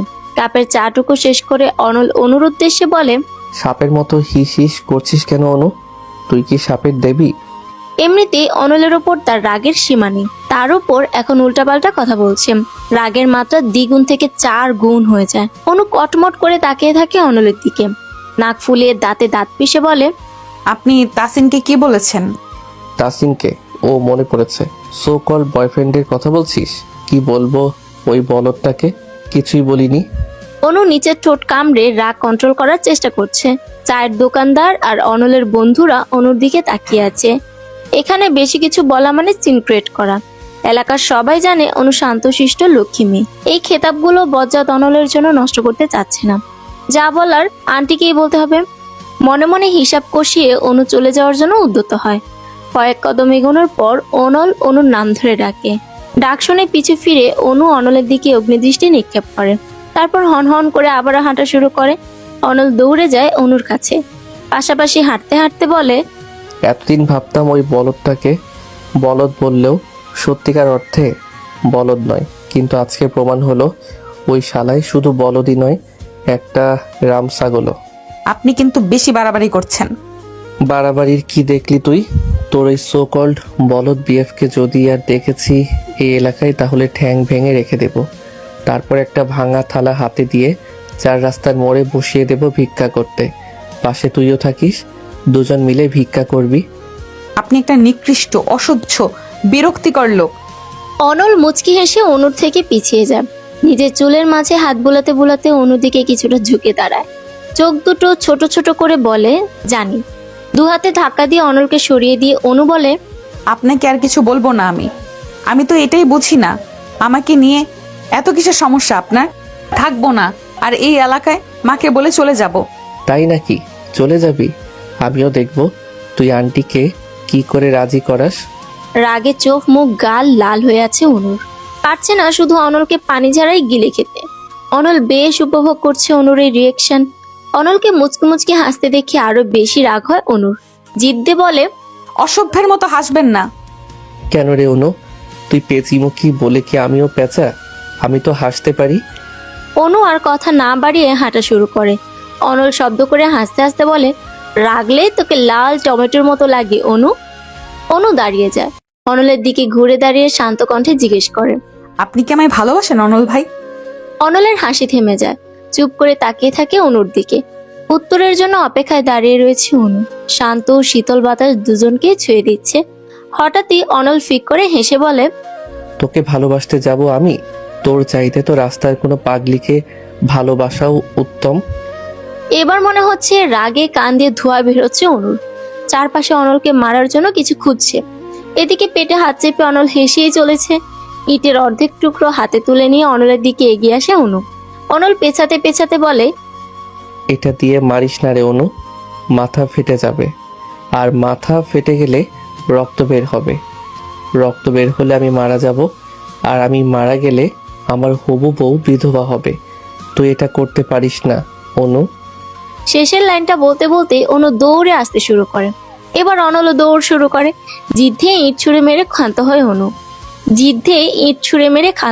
অনু। যদিও অনলের গায়ে লাগেনি, অনু হাঁপিয়ে উঠেছে। পুরোতে 2 হাত রেখে ঝুঁকে দাঁড়িয়ে নিঃশ্বাস নিতে নিতে স্বগতোক্তি করে বলে, অসভ্য বানরের দল, জীবনটা তেজপাতা করে দিচ্ছে। প্রায় 1 সপ্তাহ হয়ে গেছে ক্লাস শুরু হওয়ার। প্রথম দিনের পর থেকে কেউ আর কিছু বলেনি ওদের, কিন্তু ওই ছেলেগুলোর সঙ্গে দেখা হলেই কেমন যেন আর চোখে তাকিয়ে মিটিমিটি হাসতো। স্টাইল করে আজ শুধু শাল পরে এসেছিল অনু। সকালে হালকা রোদ দেখে ভেবেছিল আজ ঠান্ডা তেমন পড়বে না, ভার্সিটিতে আসার পর হলো তার উল্টা। অনু অনলকে ওদের ক্লাসের সামনে দিয়ে যাওয়ার সময় জানালা দিয়ে ডাক দেয়। অনল বলল, কি বলবি তাড়াতাড়ি বল, সময় নেই হাতে। আপনার জ্যাকেটটা দেন না, ভেতরে তো সোয়েটার পরেছেন। কোন দুঃখে? ভেতরে সোয়েটার পরি বা ল্যাপ কম্বল সাথে করে নিয়ে আসি, তাতে তোর কি? তুই কেন আমার জ্যাকেটের দিকে নজর দিবি, স্টুপিড মেয়ে? দেন না, এমন করেন কেন? খুব শীত করছে। করুক শীত, শীত করাই উচিত। ঢং করে সোয়েটার পরিসনি কেন? এখন থাক, দেখ কেমন লাগে। অনল সত্যি সত্যি জ্যাকেটটা দিল না, চলে গেল। অনুদের ক্লাসের কয়েকটা মেয়ে এবং ছেলে মিলে সাথীর জন্মদিন সেলিব্রেট করছিল ক্যান্টিনে। সাথী ওয়াশরুমে গিয়েছিল মুখ ধুতে। ক্যান্টিন থেকে বের হওয়ার সময় কিছু ছেলেদের হাসাহাসি করে বলা কথা অনলের কানে আসে। শালি এবার বুঝবে রিজেক্ট করার মজা। আমায় রিজেক্ট করে সাহস কত বড়। ওই শোন, সাথী আবার দেখেনি তো? আরে না, মন ওর চোখ ধরে নিয়ে আসছিল, ওই সময় আমি চেয়ারে সস ঢেলে রাখছিলাম, দেখে নাই। ছেলেগুলোর কথোপকথন শুনে অনলের মাথায় রক্ত উঠে যায়। সে সামনে এসে তিনটি ছেলেকে কষে থাপ্পড় দিল। অনল শাসিয়ে শাসিয়ে বলল, কলেজে এগুলো করতে আসছিস? প্রপোজ করলেই মেয়েদের রাজি হতে হবে, মাপ চাওয়ার কাছে? কি হয়েছে রে? মানুষ চিনতে শেখো আগে, তারপর বন্ধুত্ব করবে। নিজের সিটটা গিয়ে আগে দেখে আসো। তুই যেখানে বসেছিলে সেই চেয়ারে ওরা সস রেখেছিল, রিভেন্স নিয়েছে। কেঁদো না, এক্সট্রা কোনো ওড়না থাকলে কোমরে বেঁধে নাও। নেই, আর সোয়েটারের ওপর দিয়ে হিজাব পরা, গেঞ্জি সিস্টেম সোয়েটার হওয়ায় খুলতেও পারবো না, আবার এই অবস্থায় কলেজের ভেতর যেতেও পারবো না। উপায়ন্ত না পেয়ে অনল নিজে ওর জ্যাকেট খুলে সাথীকে দেয়। তিনতলা থেকে সাথী আর অনলকে কথা বলতে দেখেছে অনু, জেসি আর সুফা। জ্যাকেট দেওয়ার দৃশ্যটি অগোচর হলো না। জেসি খেপে বলে, অসভ্যটা তোকে জ্যাকেট দিল না, অথচ সাথীকে ঠিকই দিল। অনু কিছু না বলে নির্জীব হয়ে তাকিয়ে রইল শুধু। হুট করে অনলের চোখও সেখানে যায়। দ্রুত অনু সেখান থেকে চলে যায়। সাথী বলল, অনেক ধন্যবাদ আপনাকে, একটা রিক্সা করে দেবেন প্লিজ? আসো। কথা বলতে বলতে ওরা ভার্সিটির বাইরে যায়। কৃতজ্ঞতার দৃষ্টিতে সাথী অনলের দিকে তাকায়। তিনুকে নিয়ে আইসক্রিম খেতে বেরিয়েছে অনু। শীতের দিনে আইসক্রিম খাওয়ার আলাদা রকম মজা আছে, কিন্তু বাবা মা একদম পছন্দ করে না, তাই দু বোন লুকিয়ে বের হয়েছে। দোকানে যাওয়ার পর দেখা হয় এক পরিচিত ভিক্ষুকের সঙ্গে। অনু তাকে চেনে, বৃদ্ধা মহিলা। এই বয়সে কই আরামায়েশ করে খাবে তা না, ভিক্ষা করতে হচ্ছে। ছেলেরা তাদের বউ নিয়ে আলাদা থাকে। একবার ভিক্ষা করা চালের ব্যাগ নিয়ে তাকে রাস্তা দিয়ে হাঁটতে দেখে। ঝিমিয়ে ঝিমিয়ে বসে পড়ে সেখানে। অনু কাছে গিয়ে দেখে বৃদ্ধার প্রচন্ড জ্বর শরীরে। সেদিন তার থেকে ঠিকানা নিয়ে বাড়িতে পৌঁছে দিয়েছে রিক্সা করে। বাড়ি না বলে বস্তি বলা যায়। বাড়ি যাওয়ার আগে ডাক্তার দেখিয়ে ওষুধ আর কিছু খাবার কিনে দিয়েছিল। আবেগে বৃদ্ধার চোখের পানি ঝরঝর করে ছেড়ে দেন। সেই থেকে বৃদ্ধা প্রায় এই এলাকায় আসতো। অনু জিজ্ঞেস করলো, দাদু এখানে কি করছেন? তিনি পিছু ফিরে অনুকে দেখে খুশি হন। ভাঙা ভাঙা গলায় বলেন, দুধের প্যাকেট নিতে আইছিলাম বোন, কিন্তু আমার কাছে 12 টাকা আছে শুধু। অনুর মায়া হলো তার কথা শুনে। সে নিজেই তাকে দুধের প্যাকেট কিনে দিল। তিনি অনুর মাথায় হাত রেখে দোয়া দেন, আল্লাহ তোরে বাঁচাইয়া রাখুক বোন, সারা জীবন ভালো থাক, দোয়া করি। অনু মুচকে হাসে। তাকে একটা রিক্সা ঠিক করে ভাড়াও দিয়ে দেয়। ছোটবেলা থেকে এমন পরোপকারীর স্বভাবটা অনুর মাঝে আছে। সাধ্যের মধ্যে সব সময় চেষ্টা করে আশেপাশের মানুষদের সাহায্য করতে। আইসক্রিম খেতে খেতে দু বোন রাস্তা দিয়ে হাঁটছে। অনুর এমন পরোপকারীর স্বভাব দেখে তিনু জিজ্ঞেস করে, তুমি যে সবাইকে এত সাহায্য করো, এতে কি লাভ হয় আপু? আজ ওদের বিপদে আমি সাহায্য করেছি, একদিন ওরা আমার বিপদে সাহায্য করবে। ছাই করবে। তোমার মন অনেক নরম আপু, এরা স্বার্থের জন্যই তোমায় এত ভালোবাসা দেখায়। একদিন বিপদে পড়ে দেখো, সবাই লেজ গুটিয়ে পালাবে, আসল চেহারা বের হবে তখন। তিনুর কথায় অনুকে বিচলিত হতে দেখা গেল না, বরঞ্চ মৃদু সহাস্যে বলল, বেশ তো, তাতেই বা সমস্যা কি? আমার আল্লাহ আছে না, তিনি আমার জন্য যথেষ্ট। আমার বিপদের সময় তার থেকেই আমি সাহায্য পাবো, আমার বিশ্বাস। আপু বল। তুমি আমার অনুপ্রেরণা। অনু বোনের কাজ জড়িয়ে ধরে বলে, পাগলি। বাড়ি পর্যন্ত যেতে যেতে আইসক্রিম খাওয়া শেষ হয়ে যায়। বাড়িতে যাওয়ার পর আমেনা বেগম জিজ্ঞেস করেন, দুজনে মিলে কই গেছিলি? একটু নিচে গেছিলাম মা। সারাক্ষণ শুধু টই টই করে ঘুরে বেড়ানো না, যা পড়তে বস। তিনু অনিচ্ছা নিয়ে পড়তে বসলো, কিন্তু পড়াতে মন নেই। অনেকের সঙ্গে কথা বলতে ইচ্ছে করে। এখন ফোন করাটা কি ঠিক হবে? না থাক, দরজা লাগালেই মা খ্যাচখ্যাচ করবে। ইস, আমার আর অনেকের সম্পর্কটা যদি আপু আর অনল ভাইয়ের মতো হতো তাহলেই ভালো হতো। যখন তখন ঝগড়া করতে অনেকে বাড়িতে চলে আসতো। উল্টাপাল্টা চিন্তা করে তিনি একাই আনমনে হাসে। পা টিপে টিপে ঘরে আসে অনল। চুপচাপ অনুকে পর্যবেক্ষণ করছে, মেজাজ বোঝার চেষ্টা করছে। অনু বিড়ালের গায়ে হাত বুলিয়ে আদর করছে আর হাসছে। অনলের আগমন টের পায়নি। দেখে তো মনে হচ্ছে মেজাজ ভালোই।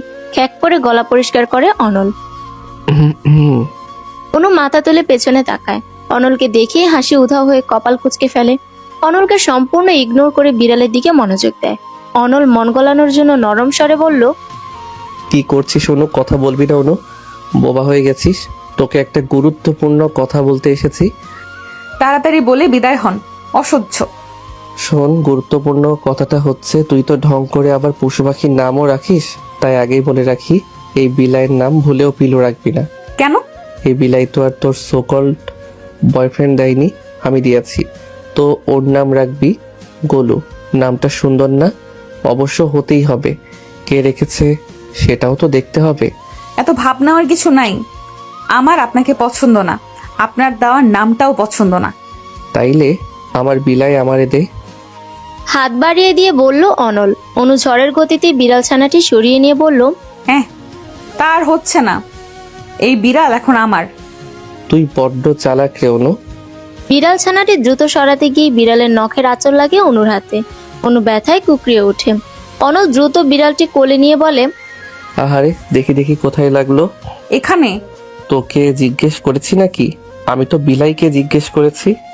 আমি কি করে জানবো আপনি মানুষ রেখে প্রাণীকে জিজ্ঞেস করবেন? ইস, কি আমার মহারানী আসছে গো। তুই কি ভেবেছিস তুই ব্যথা পেলে আমার টেনশন হবে? ভুল, আমার আনন্দ লাগে, খুশি হই আমি। তারপর অনুর কপালে টোকা দিয়ে ঘর থেকে চলে আসে অনল। অনু কটমট করে তাকিয়ে থাকে ওর যাওয়ার পথে। বিড়বিড় করে বলে, বজ্জাতের বজ্জাত। অনল চলে গিয়েও আবার ফিরে আসে। দরজার সাথে হেলান দিয়ে দাঁড়িয়ে থাকে। অনু, তোর কি মনে হয় তাসিন তোকে সত্যি ভালোবাসে? অবশ্যই। বেশ, ওকে বিয়ের কথা বলতে বলেছিলাম, বলেছিলি? হ্যাঁ, ও বলছে চাকরি পেলে বাসায় বিয়ের প্রস্তাব পাঠাবে। আচ্ছা চল আমার সাথে। কোথায়? চল তো আগে। দরজার সাথে হেলান দিয়ে দাঁড়িয়ে ডাকে। অনলের সাথে ঝামেলা করার ইচ্ছে নেই। সে একটা রেস্টুরেন্টে নিয়ে এসেছে, খাইয়ে মন গলানোর চেষ্টা, তা হচ্ছে না। অনু জিজ্ঞেস করলো, এখানে নিয়ে আসলেন কেন? আয় চল। অনল এবার অনুকে দুতলায় নিয়ে গেল। সামনে হাতের তর্জনী দ্বারা একটা টেবিল দেখিয়ে দিল। হাতের ইশারা অনুযায়ী অনু সেখানে তাকায়। তাসিন একটা মেয়ের হাত ধরে বসে আছে, হাসাহাসি করছে। অনুর মুখটা হা হয়ে যায়, রাগে মাথা ফেটে যাচ্ছে। অনলের দিকে তাকাতে এসে বলে, এই হলো তোর সো কল্ড বয়ফ্রেন্ড? ও তোকে বিয়ে করবে মনে হয়? কখনো না, টাইম পাস, সব টাইম পাস। অনু হনহন করে তাসিনের দিকে গেল। টেবিলের উপর থাপ্পড় বসিয়ে দু হাত রেখে তাসিনের দিকে ঝুঁকে দাঁড়ায়। ভূত ডাকার মতো চমকে যায় তাসিন। তুতলিয়ে তুতলিয়ে বলে, তুমি? শালা তোতলা গাধা বলদ হারামজাদা, আমার সাথে প্রেম করে এখন আবার অন্য মেয়ে নিয়ে রেস্টুরেন্টে আসছিস? তোর কলিজা কত বড়, আজ তোর কলিজা বের করে দেখবো আমি, দাঁড়া। তনু সোজা হয়ে দাঁড়িয়ে এদিক সেদিক খুঁজে টেবিলের ওপরই একটা ছোট চাকু পায়। উপস্থিত সকলেই প্রায় হতভম্ব হয়ে তাকিয়ে আছে, এমনকি তাসিনের নতুন গার্লফ্রেন্ডও। অনল দৌড়ে গিয়ে অনুকে আটকায়। খেপা বাঘিনীর মতো অনু বলে, ছাড়ে নামায়, আজ এই শালার কলিজা বের করবই আমি। থাম থাম অনু, এমন করিস না। অনেক বুঝিয়ে শুনিয়ে শান্ত করে অনুকে। বড় বড় শ্বাস নিচ্ছে অনু। তাসিন সাহস করে বলে, আমার কথা। অনু ঠাটিয়ে এক থাপ্পড় বসায় তাসিনের গালে। কাঁটা চামচ হাতে তুলে নিয়ে একদম তাসিনের মুখের সামনে ধরে বলে, দেখেছিস হাতে কি? নেক্সট টাইম আর যদি আমার সামনে আসিস তাহলে কাটা চামচ দিয়ে তোর চোখ আমি উপড়ে ফেলবো। আজ থেকে তোর সাথে আমার ব্রেকআপ। কাঁটা চামচ রেখে একটা টিস্যু নিয়ে বেরিয়ে আসে অনু। তাসিন গালে হাত দিয়ে বসে আছে। থাপ্পড়টা খুব লেগেছে। অনল ওর নতুন গার্লফ্রেন্ডকে বলে, আপু আপনি কিছু বলবেন না? লুচ্চা ছেমরা, কতগুলা মেয়ের লগে রিলেশন করস তুই? ভাগ্যের শুরুতেই সব জানতে পারছিলাম। বেয়াদব, আমারও তোর সাথে ব্রেকআপ। মেয়েটি চলে যাওয়ার পর অনল সেখানে বসে। কাঁটা চামচ টেবিলের ওপর ঘোরাতে ঘোরাতে বলে, প্রথমে যদি ভালো কথাই নিজেই অনুর জীবন থেকে সরে যেতে, তাহলে আজ সবার সামনে তোমায় অপমানিত হতে হতো না, আবার নতুন গার্লফ্রেন্ডও হাতছাড়া হতো না। তাসিন নির্বাক। অনল চেয়ার ছেড়ে উঠে দাঁড়িয়ে বলে, এতগুলো গার্লফ্রেন্ড পালতে শুধু চেহারা আর টাকা থাকলেই হবে না, বুদ্ধিও থাকা লাগবে। গবেট। অনল রেস্টুরেন্টের বাইরে এসে দেখে অনু কাঁদছে আর একটু পরপর টিস্যু দিয়ে নাক মুছছে। এজন্যই তাহলে টিস্যুটা নিয়ে এসেছিল। অনলকে দেখে অনু ঠোঁট বাঁকিয়ে কেঁদে বলে, ওই বজ্জারটা কেমনে পারলো? আহারে থাক, কাঁদিস না অনু, চল আজ তোকে ঘুরতে নিয়ে যাব। অনু রাজি হলো। এখন তার মন ফ্রেশ করা দরকার। সারা বিকেল ঘুরে ফিরে সন্ধ্যার দিকে বাড়িতে পৌঁছে দেয়।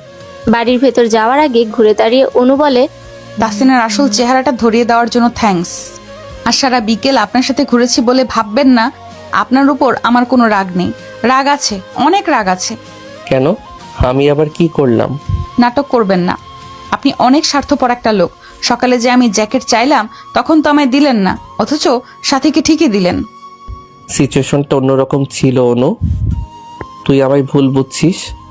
আমি কোনো ভুল বুঝছি না। আমি স্পষ্ট দেখেছি সাথী কেমন করে যেন আপনার দিকে তাকাচ্ছিল। বিশ্বাস না হলে জেসি আর শুভাকেও জিজ্ঞেস করে দেখতে পারেন। অনল হ্যাচকা টানে অনুকে কাছে এনে দেয়ালের সাথে ঠেস দিয়ে দাঁড় করায়। অনলের হাত দেয়ালে, অনু ওর দুহাতের মাঝে বন্দি। বেশ অবাক এবং ভয়ও পায় এমন কাণ্ডে। এত কাছে অনল এর আগে কখনো আসেনি। অনলের উত্তপ্ত নিঃশ্বাস অনুর মুখের উপর পড়ছে। ধীরে ধীরে অনুর নিঃশ্বাসও কেমন জানি ভারী হয়ে আসে। মোহমীয় দৃষ্টিতে অনুর চোখে চোখ রেখে অনল জিজ্ঞেস করে, ভালোবাসিস আমায়? অনলকে ধাক্কা দিয়ে সরিয়ে মুক্ত হয়ে নিল অনু। ভেঙচি কেটে বলল, আসছে ভালোবাসিস আমায়, ঢং যত সব। ঢং? তা নয় তো কি?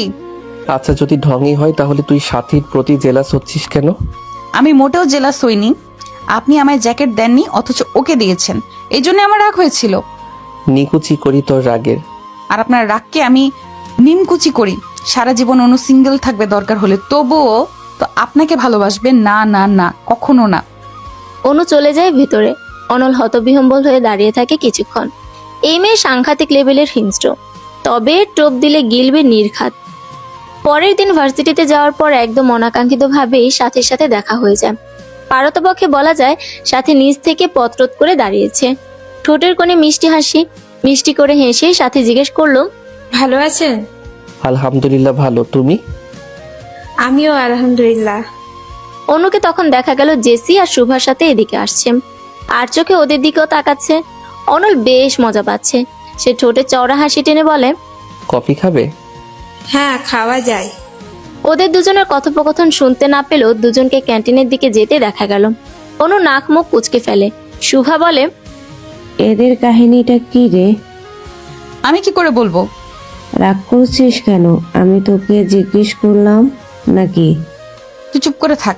কথাই না পারলে চুপ করে থাক। জেসি ওকে চুপ করতে বল, নয়তো একটা কেলেঙ্কারি হয়ে যাবে বলে দিলাম। সকাল সকাল এত চটে যাচ্ছিস কেন? ও, এখন তুইও তাহলে শুভার দলে? ভালো, খুব ভালো। রাগ দেখিয়ে হনহন করে অনু ক্লাসে চলে যায়। পিছু পিছু জেসি আর শুভাও আসে। কলম কামড়াচ্ছে অনু, আর একটু পর পর দরজার দিকে তাকাচ্ছে। হয়তো সাথীর আসার জন্যই অপেক্ষা করছে। কিন্তু সেই যে ক্যান্টিনে গিয়ে ঘাপটি মেরে রইলো, এখনো তো আসার কোনো নামই নেই। অদ্ভুত, কি রসের আলাপ দুজনে শুরু করেছে কে জানে। শুভা মৃদু স্বরে বলল, সরি। আমিও সরি, শুধু শুধু রাগ দেখিয়েছি। বাহ, দুজনেরই তো মিল হয়ে গেল। চল ক্যান্টিনে যাই, কিছু খেয়ে আসি। জেসির প্রস্তাবে সবচেয়ে বেশি খুশি অনুই হলো। সঙ্গে সঙ্গে হ্যাঁ বোধক গাড় নাড়িয়ে ক্যান্টিনে যাওয়ার জন্য ক্লাস থেকে বের হলো। ওরা ক্যান্টিনে ঢুকেছে। সাথী আর অনল ক্যান্টিন থেকে বের হয়েছে। অনুর মুখোমুখি হয়ে ফিচেল হাসে অনল। দাঁত কেলিয়ে বলে, কিছু খাবি অনু? খেলে খা, বিল আমি দেব। আমার টাকা আছে, আপনার টাকা লাগবে না। আরে এমন করিস কেন? তুই আমার ছোট বোন, তোকে তো আমি খাওয়াতেই পারি। অনুর মাথা ভন ভন করছে। শালা বললোটা কি? অনুর চোখে মুখে রাগ থাকলেও সাথী বেশ খুশি হলো। অনুকে জিজ্ঞেস করলো, তুমি আর অনল আপন ভাই বোন? রাগের চোটে অনুর মুখ থেকে কথাই বের হচ্ছে না। অন্যদিকে অনল বেশ মজা নিচ্ছে। জেসি তখন কাট কাট গলায় বলে, না সাথী, অনল ভাইয়ার আম্মু আর অনুর আম্মু বেস্ট ফ্রেন্ড। সেই সূত্রে ওদের পারিবারিক বন্ডিং আছে। অনু যেহেতু অনল ভাইয়ার থেকে বয়সে ছোট, সেহেতু অনু তো তাকে ভাইয়া বলেই সম্বোধন করবে, তাই না? ও। সাথে সৌজন্যমূলক হাসলাম। অনু, জেসি এবং শুভা আর কথা না বাড়িয়ে ক্যান্টিনের ভেতর চলে যায়। অনল বিড়বিড় করে বলে, জল জল আরো জল, দেখবি আর জ্বলবি, লুচির মতো ফুলবি। সূর্যের দেখা আজ প্রায় নেই বললেই চলে। ঘন শুভ্র কুয়াশার আড়ালে আচ্ছাদিত অবস্থায় আছে এখন সূর্য। ল্যাপের নিচে অনেকক্ষণ বসে থেকে 1 মিনিটের জন্য বের হলেই আবারও শরীর ঠান্ডা হয়ে যায়। তাই প্রয়োজন ব্যতীত আজ কেউই বাইরে যাচ্ছে না। তিনি কলেজ থেকে এসে সেই যে ল্যাপের ভিতর ঢুকেছে আর বের হয়নি। সন্ধ্যায় খালেদ রহমান বাড়ি ফিরেন। সচরাচর বাড়ি ফিরতে তার 10টা বাজে, সেই তুলনায় আজ অনেক আগেই ফিরেছেন। চোখে মুখে গাম্ভীর্যের সঙ্গে রয়েছে অন্য এক খুশির আভাস। আমেনা বেগমের উদ্দেশ্যে বলেন, 1 কাপ চা নিয়ে ঘরে আসো তো। আমেনা বেগম চা নিয়ে ঘরে আসেন। খালেদ রহমান চায়ের কাপ নিয়ে বললেন, বসো এখানে। ওর জন্য ভালো একটা পত্র পেয়েছি, দেখতে শুনতে সব দিক দিয়ে ভালো, পরিবারও মার্শাল্লাহ। এত তাড়াতাড়ি অনুর বিয়ে দিতে চাচ্ছ যে? এত তাড়াতাড়ি কোথায় দেখলে? ওন এখন ভার্সিটিতে পড়ে, সেই ঝোড়ই নেই এখন। আর মেয়েদের বেশি বয়স হওয়ার আগেই বিয়ে দিয়ে দেওয়া উচিত। অনুকে একবার বলা উচিত না? হ্যাঁ বলবে। আমার মনে হয় না ছেলেকে কোন দিক থেকে ওর আর তোমার পছন্দ হবে। ছেলেকে সেটা জানো তুমি অবাক হবে। হ্যাঁ, ইউসুফের কথা মনে আছে না? তোমার তো ভালো করে মনে থাকার কথা। অনেকের মামাতো ভাই, হ্যাঁ 10-15 দিন হবে সুইজারল্যান্ড থেকে দেশে বেরিয়েছে, বেড়াতে এসেছে। আমাদের অনুকে দেখে পছন্দ করেছে। কি ভদ্র ছেলে, মেয়ে পছন্দ হয়েছে, ডিরেক্টর বাবাকে নিয়ে দিয়ে আমায় বলিয়েছে। এখনকার যুগে এমন ছেলে পাওয়া যায়। আজ এই বিষয়ে আমি ইউসুফের বাবা আর অনলের বাবা কথা বললাম। ইউসুফকে তো আমার ভীষণ পছন্দ হয়েছে, 3 মাস থাকবে, এর মাঝে বিয়ে করতে চায়। অনুকে নিয়ে সুইজারল্যান্ডে সেটেল হবে, বলো এবার আপত্তি আছে? আমেনা বেগম কি বলবেন বুঝতে পারছেন না। তিনি একটা ঘোরের মাঝে আছেন। ইউসুফ অনলদের বাসায় এসে তার সাথেও দেখা করে গেছে, কিন্তু হাবভাবে এমন কিছুই মনে হয়নি, এমনকি কিছু বলেওনি। তিনি জড়তা রেখে বললেন, অনু আমাদের ছেড়ে এত দূরে থাকবে? মানে বলছিলাম যে। এইটা আবার কি কথা বললে? মানুষ কি বিদেশে থাকছে না? তোমার তো আরো খুশি হওয়ার কথা। কজন মেয়ে এমন ভাগ্য পায়? যাও ওনাকে গিয়ে খবরটা দাও। সম্পূর্ণ অনিচ্ছা থাকা সত্ত্বেও বসা থেকে উঠলেন আমেনা বেগম। ধীর পায়ে অনুর রুমে এগিয়ে যান। বিছানায় শুয়ে শুয়ে তখন ফেসবুকিং করছিল অনু। আমেনা বেগমকে তাকিয়ে থাকতে দেখে অনু বলল, মা তুমি ওভাবে দরজার সামনে দাঁড়িয়ে আছো কেন? ভেতরে আসো। কি ব্যাপার? হঠাৎ এত আদর কেন? তুই কত বড় হয়ে গেছিস অনু। ও মা, তো বড় হব না? হবে তো, কিন্তু তাই বলে এত বড়? বউ হবার মতো? বুঝলাম না মা, কিসের বউ? কার বউ? আমাদের ছোট অনু চোখের পলকেই বড় হয়ে গেছে, অথচ খেয়ালই হয়নি। এখনো মনে হয় তুই আমার ছোট্ট অনু। একটু ঝেড়ে কাশো মা, আমি তোমার কথা বুঝতে পারছি না। ইউসুফের কথা মনে আছে? অনল অনিকের মামাতো ভাই। তোকে পছন্দ করেছে ইউসুফ, বিয়ে করতে চায়।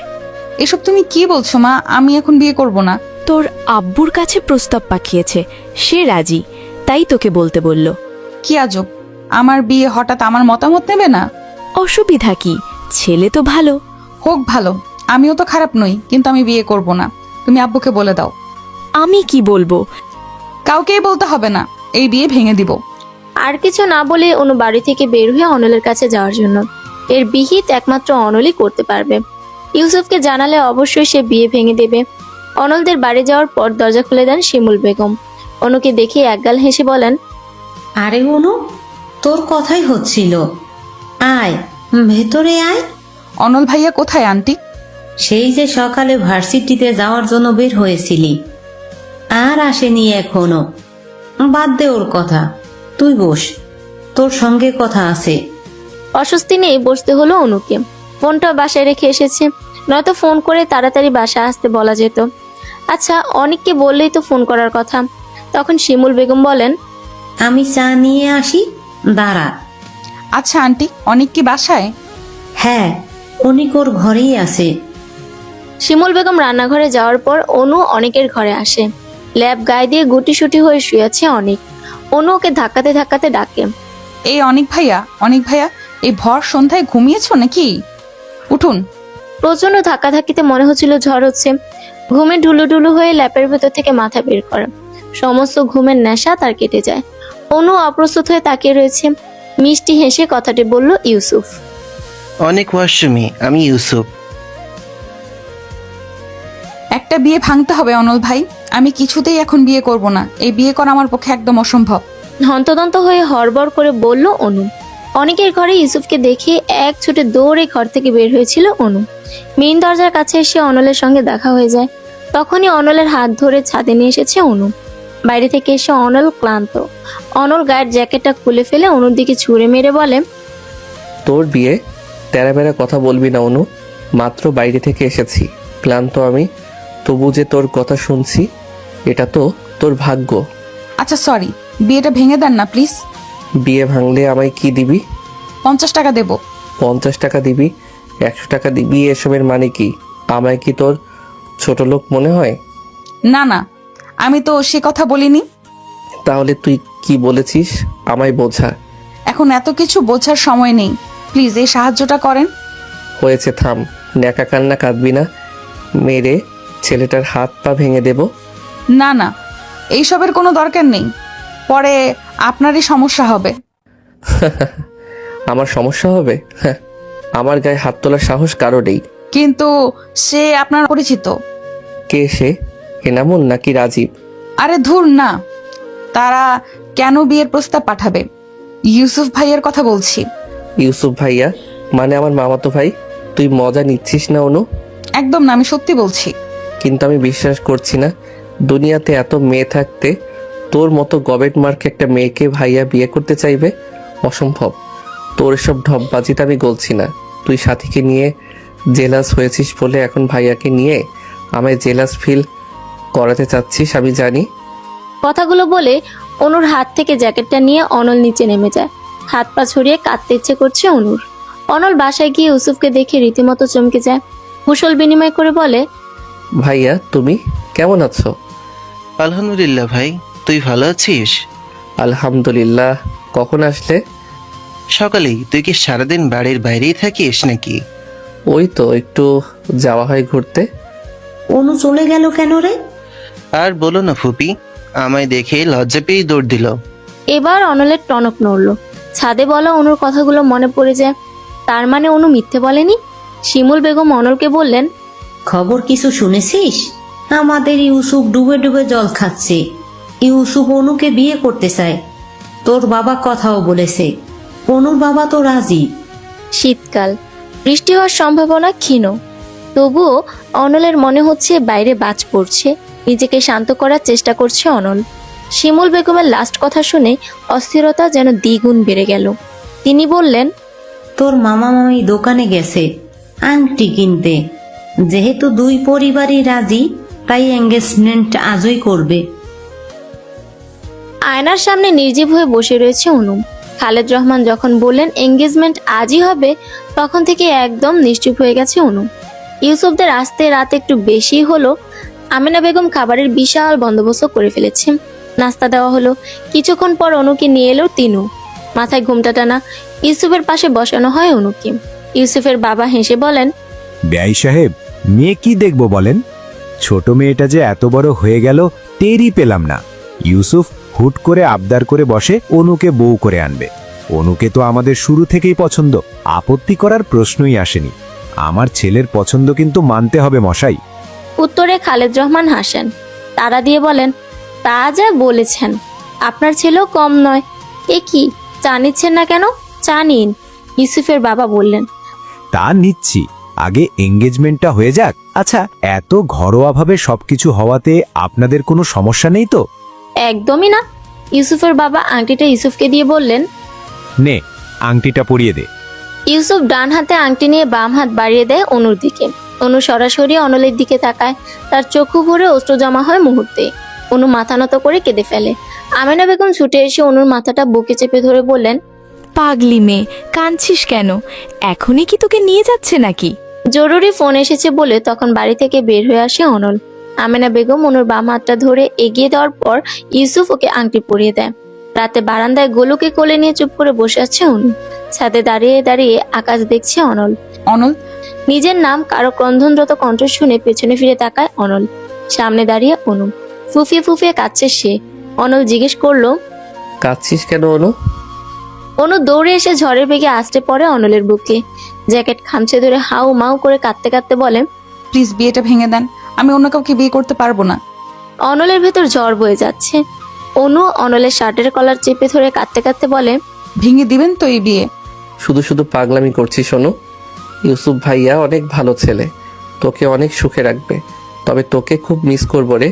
তোর সাথে আর ঝগড়া করা হবে না, তোর পেছনে লাগা হবে না। সুইজারল্যান্ড গিয়ে কি আমায় ভুলে যাবি অনু? অনু এবার আরো জোরে হাউমা করে কেঁদে ওঠে। ওইভাবে শার্টের কলার চেপে ধরে বলে, আপনি বলেছিলেন না আমি বোকা। সত্যি ভালোবাসা কোনটা, আবেগ কোনটা আমি বুঝি না। সত্যি এতদিন আমি বুঝিনি। আমি বুঝিনি যে মানুষটা সারাক্ষণ আমার সাথে ঝগড়া করে সেই মানুষটাকেই আমি ভালোবাসি। আমি বুঝিনি যে এই মানুষটাকে ছাড়া আমার চলবে না। হ্যাঁ, আমি আপনাকে ভালোবাসি। আপনার সাথে সারা জীবন আমি ঝগড়া করতে চাই। আপনার সাথে আমি সারা জীবন কাটাতে চাই। অনল অনুর হাত ছাড়িয়ে নেয়, চোখের পানি মুছে দিয়ে বলে, একদিন তোর বিয়ে হবে জানতাম। তোর বিয়েতে খুব নাচবো, আনন্দ করব ভেবে রেখেছিলাম, কিন্তু সেই দিনটা যে এত দ্রুত চলে আসবে সেটা ভাবিনি। মিস করব অনু, ভীষণ মিস করব। শীতের মধ্যে আর এখানে থাকিস না, বাড়ি চলে যা। আপনি কি বুঝতে চাচ্ছেন না, না বুঝতে পারছেন না? এড়িয়ে যাচ্ছেন কেন? এড়িয়ে যাবেন না প্লিজ। দয়া করে আমার মনের অবস্থাটা একটু বোঝার চেষ্টা করুন। আমার আপনাকে প্রয়োজন, শুধুই আপনাকে। কাঁদতে কাঁদতে হেঁচকে উঠে যায়। আস্তে আস্তে শরীরটাও নিস্তেজ হয়ে আসে। কথাগুলো কেমন জড়িয়ে জড়িয়ে যাচ্ছে। একসময় সেন্সলেস হয়ে অনলের উপরেই পড়ে যায় অনু। দু হাতে আঁকড়ে ধরে সে অনুকে, বুকের সাথে শক্ত করে চেপে ধরে অনল বলল, সরি। দু ফুটো অশ্রু গড়িয়ে পড়ে অনলের চোখ থেকে। মাঝরাতে অনুর ঘুম ভাঙলে সে নিজেকে বিছানায় আবিষ্কার করে। বিছানার পাশে মোবাইল হাতটাও মোবাইল পেল না। উঠে দাঁড়াতে অলসতা লাগছে, শরীরে মনে হচ্ছে শক্তি নেই। কিছুক্ষণ ঝিম মেরে বিছানাতেই বসে থাকে। খোলা চোরগুলো হাত কোপা করে বিছানা থেকে নামে। লাইট জ্বালিয়ে দেখে গোলু ফ্লোরের এক কোণে গুটিসুটি হয়ে শুয়ে রয়েছে। এই ঠান্ডার মধ্যে বেচারাকে কষ্ট দিচ্ছে ভেবে অনু নিজেরই খারাপ লাগছে। গোলুর জন্য ছোট্ট বাক্সে আলাদা বিছানা বানিয়েছিল অনু। ওকে তুলে নিয়ে সেই বাক্সের বিছানায় শুইয়ে দেয়। ওর জন্য বানানো ছোট্ট ল্যাপটা গায়ে জড়িয়ে দিল। গোলু একবার চোখ মেলে তাকিয়ে আবার চোখ বন্ধ করে ফেলে। অনু ওর মাথা চুলকে দেয় কিছুক্ষণ। বারান্দায় গিয়ে দেখে তিতুস খাঁচার মধ্যে ঝিমুচ্ছে। ওর খাবার প্রায় শেষ। ঘর থেকে খাবার আর পানি দিয়ে যায়। তখন দৃষ্টি চলে যায় অনলের ঘরের দিকে। এখনো ওর ঘরে আলো জ্বলছে। অনুর মনে পড়ে যায় ছাদের ঘটনাটির কথা। অনলের নিষ্ঠুরতার কথা ভাবতেই একদলা ভারী মেঘ এসে জমা হয় চোখের কার্নিশে, যার শেষ ফলাফল হিসেবে নেত্রপল্লব অশ্রুতে ভিজে ওঠে। দীর্ঘশ্বাস নিয়ে অনু ঘরে ফিরে আসে। ওয়ারড্রপ থেকে জামা কাপড় বের করে শাড়িটা আগে খুলে ফেলে। তারপর ওয়াশরুমে চলে যায় ফ্রেশ হতে। সকালে অনুর ঘুম ভাঙে আমেনা বেগমের ডাকে। চোখ না মেলেই অনু বলে, বলো। ইউসুফ এসেছে তোর সঙ্গে দেখা করতে। এত সকালে? এত সকাল কোথায় পেলি? 11টা বাজতে চললো। অনু নিশ্চুপ, আবার ঘুমিয়ে পড়েছে নির্ঘাত। তিনি কাঁধে ধাক্কিয়ে আবার ডাকেন, উঠ রে অনু, ছেলেটা সেই কখন থেকে বসে আছে। যাও, আসছি। তাড়াতাড়ি। আমেনা বেগম চলে যাওয়ার প্রায় 5 মিনিট পরে অনু উঠে। আরো পরে উঠতো যদি না তিনু এসে ডেকে যেত। অনু ফ্রেশ হয়ে ড্রয়িং রুমে আসে। ড্রয়িং রুমে কেউ নেই। রান্নাঘরে ওকে দিয়ে দেখে আমেনা বেগম রান্না করছেন। সম্ভবত দুপুরে রান্না করছেন। আয়োজন বেশ ভালোই। উনি কোথায় জিজ্ঞেস করে অনু। আমেনা বেগম পিছনে ফিরে বলেন, তোর আক্কেল জ্ঞান কবে হবে বলতে পারিস? কখন থেকে এসে অপেক্ষা করছে। কোথায় এসে? ছাদে। আচ্ছা। অনু চলে যাওয়ার সময় আমেনা বেগম পিছু ডেকে 2 মগ কফি এগিয়ে দিয়ে বলেন, খালি মুখে কথা বলবি নাকি? কফি নিয়ে যা। অনু কোনো প্রত্যুত্তর করলো না, শুধু নীরব হয়ে কফির মগ দুটো হাতে নিয়ে ছাদে চলে যায়। ছাদের রেলিং ধরে ধীর পায়ে এ মাথা থেকে ও মাথা পর্যন্ত হাঁটছে ইউসুফ। কুয়াশা থাকলেও মৃদু রোদও রয়েছে। পরিবেশটা ওর বেশ ভালোই লাগছে। আপনার কফি। অনুর কণ্ঠ শুনে পেছনে তাকায় ইউসুফ। হাত বাড়িয়ে কফির মগ নিয়ে বলে, থ্যাংক ইউ। ওয়েলকাম। হুট করে চলে আসায় বিরক্ত হওনি তো? বিরক্ত হলে কি চলে যাবেন? ইউসুফ অপ্রস্তুত হয়ে পড়ে। অনু মেয়েকে মৃদু হেসে বলে, just kidding, don't be serious. অনুর হাসিতে তাল মেলালেও ইউসুফের কেন জানি খটকা লাগছে। ঘাপলা অন্য কিছু মনে হচ্ছে। কফিটা কেমন হয়েছে? অসাধারণ। তুমি বানিয়েছো? না, মা বানিয়েছে। আমি এত ভালো কফি বানাতে পারি না। দুজনই নিশ্চুপ। অনুর দৃষ্টি মাঠের দিকে। এলাকার বাচ্চাদের সঙ্গে ফুটবল খেলছে অনল। বাচ্চাদের মতোই হাসছে। কত খুশি ছেলেটা। অনুর ঠোঁটের কোণে তাচ্ছিল্যকর হাসি ফুটে ওঠে। অনু, তুমি এই বিয়েতে রাজি তো? অনু এবার শব্দ করে হেসে ফেলে। হাসতে হাসতে বলে, এই প্রশ্নটা কি আরো আগে আমাকে করা উচিত ছিল না? অনু, তোমার সঙ্গে রিলেশন করার মতন কোনো ইচ্ছা আমার ছিল না। আমার ইচ্ছে ছিল আমি তোমায় বিয়ে করে বউ বানাবো, এজন্য বাবাকে দিয়ে সোজা বিয়ের প্রস্তাব পাঠিয়েছি। সমস্যাটা এখানেই, আমার পরিবার আপনার পরিবারের মতো নয়। আপনার পরিবারে আপনার অনেক গুরুত্ব রয়েছে, ইচ্ছের দাম রয়েছে, যেটা আমার পরিবারে আমার নেই। এমনকি একটা বার আমায় জিজ্ঞাসা করা হয়নি আমি কি চাই, আমি বিয়েতে রাজি কিনা। তাহলে কি তুমি বিয়েতে রাজি নও? না হলেও বা আপত্তি কোথায়, বিয়ে তো হবেই, বাবা মায়ের ইচ্ছে বলে কথা। বাবা মা শখ, বাবা মা বললেই হবে নাকি? সংসার করব আমরা, আমাদের মতামত দরকার সবার আগে। তুমি আমায় ক্লিয়ার করে বলো, তুমি এই বিয়েতে রাজি? অনু কিছুক্ষণ চুপ করে থাকে, তারপর চোখে চোখ রেখেই বলে, না। ইউসুফ কি বলবে বুঝতে পারছে না, বাক শক্তি লোপ পাওয়ার জোগাড়। গোপনে দীর্ঘশ্বাস নিয়ে বলে, তাহলে এই বিয়ে হবে না, তুমি নিশ্চিন্তে থাকো। ইচ্ছার বিরুদ্ধে বিয়ে করার মতন ছেলে আমি নই। আমি বাড়িতে গিয়ে বাবাকে বলবো, যাচ্ছি এখন। দুপুরের খাবারটা খেয়ে যান, মা আপনার জন্য রান্না করছে। অন্য একদিন খাবো অনু, আজ আসি। ইউসুফ সরাসরি নিজেদের বাড়ি চলে যায়। যাওয়ার আগে আমেনা বেগমের সঙ্গেও দেখা করে যায়নি, তাহলে এভাবে না খেয়ে কখনোই আসতে দিতেন না। অন্যদিকে অনুর এমন চটপটে স্বীকারোক্তি ওকে পীড়া দিচ্ছে, ভুলটা নিজেরই মনে হচ্ছে। সে যদি নিজেই একবার অনুকে জিজ্ঞেস করত। ইউসুফ চলে যাওয়ার পরও অনু কিছুক্ষণ ছাদে পায়চারি করে, লুকিয়ে লুকিয়ে অনলকেও দেখে। অনলের দৃষ্টি যে ছাদের দিকে নেই তা কিন্তু নয়, ও নিজেও খেলার ছলে একটু পরপর ছাদের দিকে তাকাচ্ছে। ইউসুফের সঙ্গে অনুকে দেখে কষ্ট হলো, সরে যেতে পারছিল না। অনু রাতে ঘুমিয়েছিল কিনা তার জানা নেই, কিন্তু তার চোখের পাতায় ঘুম সারা রাতে একবারও আসেনি। অনু ইউসুফের বউ হবে এটা ভাবতেই যেন বুকটা মোচড় দিয়ে ওঠে। অজানা অদৃশ্য কষ্টটা জেঁকে ধরে। অনুও ভালোবাসাটা আগে ফিল করতে পারেনি, হয়তো অনলও নয়, তবে এখন যে অনুভূতি হচ্ছে তার নাম কি? ভালোবাসা। অনু ছাদ থেকে নেমে আসে। আজ ভার্সিটিতে তো যাওয়া হলো না, তবে একটু হেঁটে আসা যায়। সেও কাউকে কিছু না বলে একাই হাঁটতে বের হয়। মাঠের পাশ দিয়ে যাওয়ার সময় অনল দৌড়ে আসে, হাঁপাচ্ছে সে। অনু কিছু বলছে না, চুপচাপ হেঁটে চলেছে শুধু। কেমন আছিস অনু? অনু নিরুত্তর। অনল প্রশ্ন করে, কথা বলবি না? এবারও অনু কোনো উত্তর দিল না। একটা রিক্সা ডেকে চুপচাপ উঠে পড়ল, এমনকি একটাবার অনলের দিকে ফিরেও তাকায়নি। অনু রেহেন ব্যবহারে বুকের ভেতর কেমন যেন চিনচিন করে ওঠে অনলের। অসহায় লাগে। অনু তো এমন নয়। পুরো বাড়িতে পিনপতন নীরবতা চলছে, এমনকি ফ্যানের ভন ভন করার শব্দটাকেও প্রকট মনে হচ্ছে এখন। অনুর সামনে চোয়াল শক্ত করে ক্রুদ্ধ হয়ে দাঁড়িয়ে রয়েছে খালেদ রহমান। হাঁটতে হাঁটতে যাওয়ার সময় মাঝ রাস্তাতেই খালেদ রহমানের সঙ্গে দেখা হয়ে যায়। তার অগ্নিবর্ণ দৃষ্টি বলে দিচ্ছিল ঠিক কতটা রেগে আছেন তিনি, কিন্তু রাস্তায় কিছুই বলেননি। অনুকে সঙ্গে করে বাড়িতে নিয়ে এসেছেন। এতক্ষণ ক্ষুব্ধ হয়ে চুপচাপ থাকলো, এবার তিনি কষে থাপ্পড় বসান অনুর গালে। তাল সামলাতে না পেরে কয়েক কদম পিছিয়ে যায় অনু। সঙ্গে সঙ্গে মনে হয় গাল কয়েক ইঞ্চি ফুলে গিয়েছে। এতটা ব্যথা হচ্ছে যে মনে হচ্ছে গাল ফেটে এখনই রক্ত বের হবে। গাল চেপে ধরে দাঁড়িয়ে থাকে অনু, ঠোঁট কামড়ে ধরে কান্না আটকানোর চেষ্টা করছে। খালেদ রহমান বাজখাই গলায় বলেন, তোমার তো সাহস কে দিয়েছে বিয়ে ভাঙা? কোন দিক থেকে ইউসুফকে তোমার অপছন্দ বলো? নীরবে চোখের অশ্রু বিসর্জন দিচ্ছে অনু। আমেনা বেগম কাছে আসার আগে খালেদ রহমান চিৎকার করে বলেন, খবরদার মাঝখানে আসবে না তুমি। এখানে আমি আর অনু কথা বলছি, আজ আমার সব প্রশ্নের উত্তর ওকে দিতে হবে। এবার তিনি অনুকে জিজ্ঞেস করলেন, তুমি কেন বিয়ে ভেঙেছো? চুপ করে থাকবেন অনু, মাথায় রক্ত চেপে আছে এমনিতেই। ইউসুফকে তোমার কেন পছন্দ নয়? আমি এখনই বিয়ে করতে চাচ্ছি না আব্বু, সবাইকে ছেড়ে এত দূরে আমি থাকতেও পারবো না। ফুফিয়ে ফুফিয়ে বলল অনু। অনলের কথা বলতে গিয়েও বলতে পারলো না। যেখানে অনল অনুকে ভালোবাসে না, সেখানে বাবার সামনে এ কথা বলার বৃথা মানে হয় না। রাগে গিজ গিজ করছেন খালেদ রহমান। চোয়াল শক্ত করে বলেন, বড় হয়ে সাহস বেড়ে গেছে, নিজের ভালো বুঝতে শিখেছো। করে নিজের ভালো, তোমার কোনো ব্যাপারে আমি আর নেই। কথা শেষ করে নিজের ঘরে গিয়ে ধীরিম করে দরজা বন্ধ করে দেয় খালেদ রহমান। অনু আর এক সেকেন্ডও দাঁড়িয়ে না থেকে বাড়ি থেকে বেরিয়ে আসে। তিনু আমেনা বেগম অনেকবার ডাকলেও পিছু ফিরে দাঁড়ায়নি।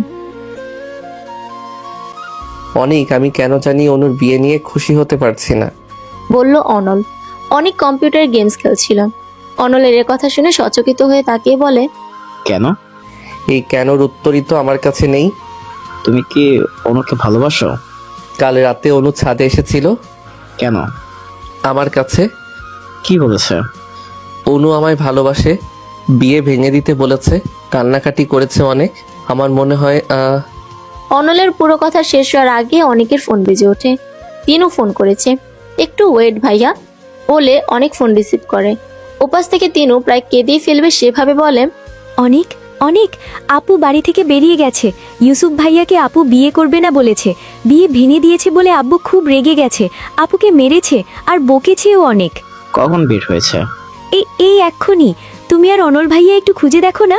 আচ্ছা, তুমি চিন্তা করো না, আন্টিকে চিন্তা করতে বারণ করো, আমি দেখছি। অনেকের সব কথাই অনল শুনেছে। চিন্তিত হয়ে বলে, কি হয়েছে রে? ভাইয়া অনু বাড়ি থেকে বের হয়ে গেছে। মানে কি? কেন বিয়ে ভেঙে দিয়েছে অনু? এজন্য আঙ্কেল মেরেছিল? আমি গিয়ে অনুকে খুঁজছি, তুই মাকে নিয়ে ওদের বাসায় যা, ওদেরকে চিন্তা করতে বারণ কর। আচ্ছা ঠিক আছে।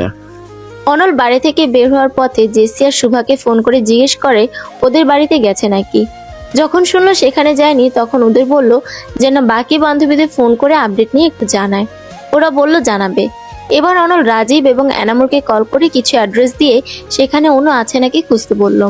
অনু যেসব জায়গায় যেতে পারে সেসব জায়গাতেই করছে এবং ভাগ্য ভালো থাকায় ধারণা সত্যি হয়। কতগুলো বাচ্চাদের মাঝে অনু উদাস হয়ে বসে আছে। বাচ্চারা অনুর রাগ ভাঙানোর চেষ্টা করছে। সবগুলো বাচ্চাকেই অনল চেনে। এরা এখানে ফুল খাবার বিক্রি করে। অনেকবার অনুর সঙ্গে এখানে আসা হয়েছিল। অবশেষে অনুকে পেয়ে যেন প্রাণ ফিরে পেল। ঠোঁটের কোণে শান্তির হাসি। অনলও ওদের দিকে এগিয়ে গিয়ে মাঝখানে জায়গা করে বসে।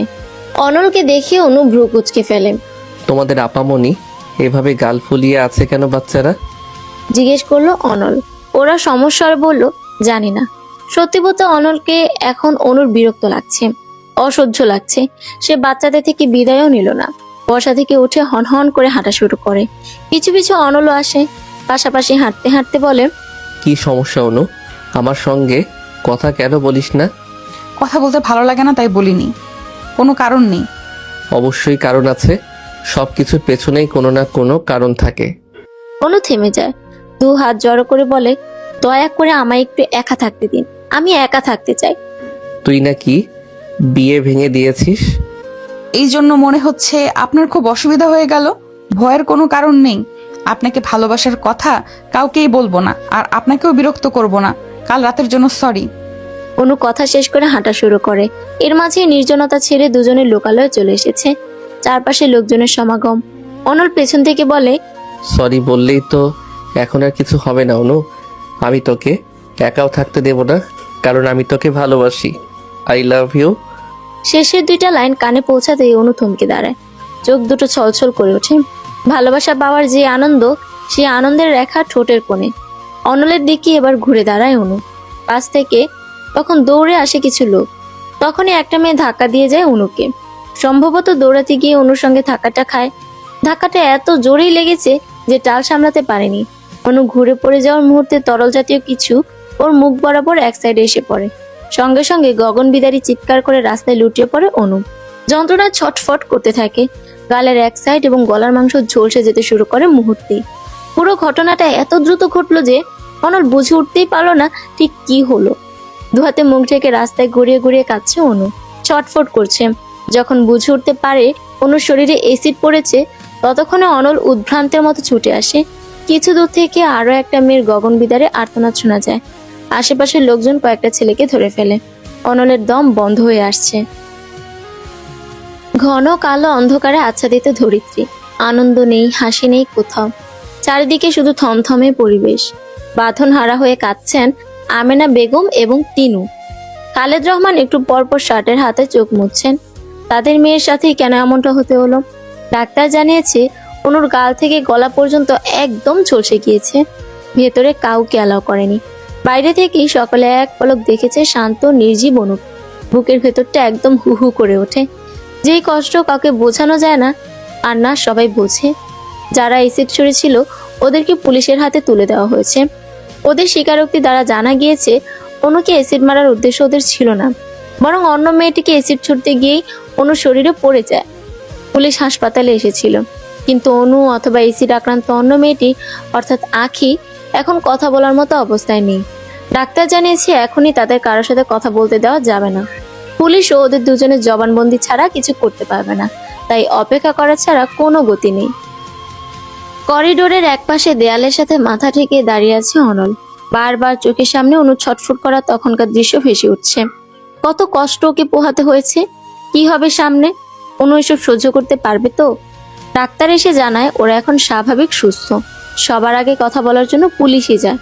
যদিও তারা উপস্থিত অনল এবং আরো কয়েকজনকে জিজ্ঞাসাবাদ করে উক্ত ঘটনাটি শুনেছিল, তবুও একই প্রশ্ন তারা অনু এবং আখিকে করে। পুরো ঘটনা অনুর বলার প্রয়োজন হয়নি, শুধু এটাই জানিয়েছে সে তাদের কাউকে চিনে না। হুট করে কি থেকে কি হয়ে গেল তা বুঝতে পারেনি। আখির জবানবন্দি এমন ছিল। অ্যাসিড নিক্ষেপকারী একজন, যার নাম পলাশ। পলাশ আমায় প্রেম প্রস্তাব দিয়েছিল কলেজে যাওয়ার সময়। সে ভালো ছেলে নয়, আমি না করে দিয়েছিলাম।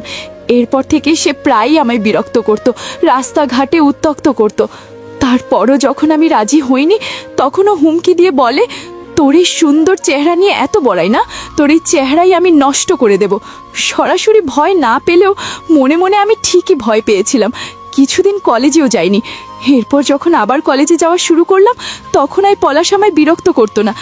আমি ভেবে নিয়েছিলাম হয়তো আমাকে ভয় দেখানোর জন্যই বলেছিল, কিন্তু ভুল ছিলাম আমি।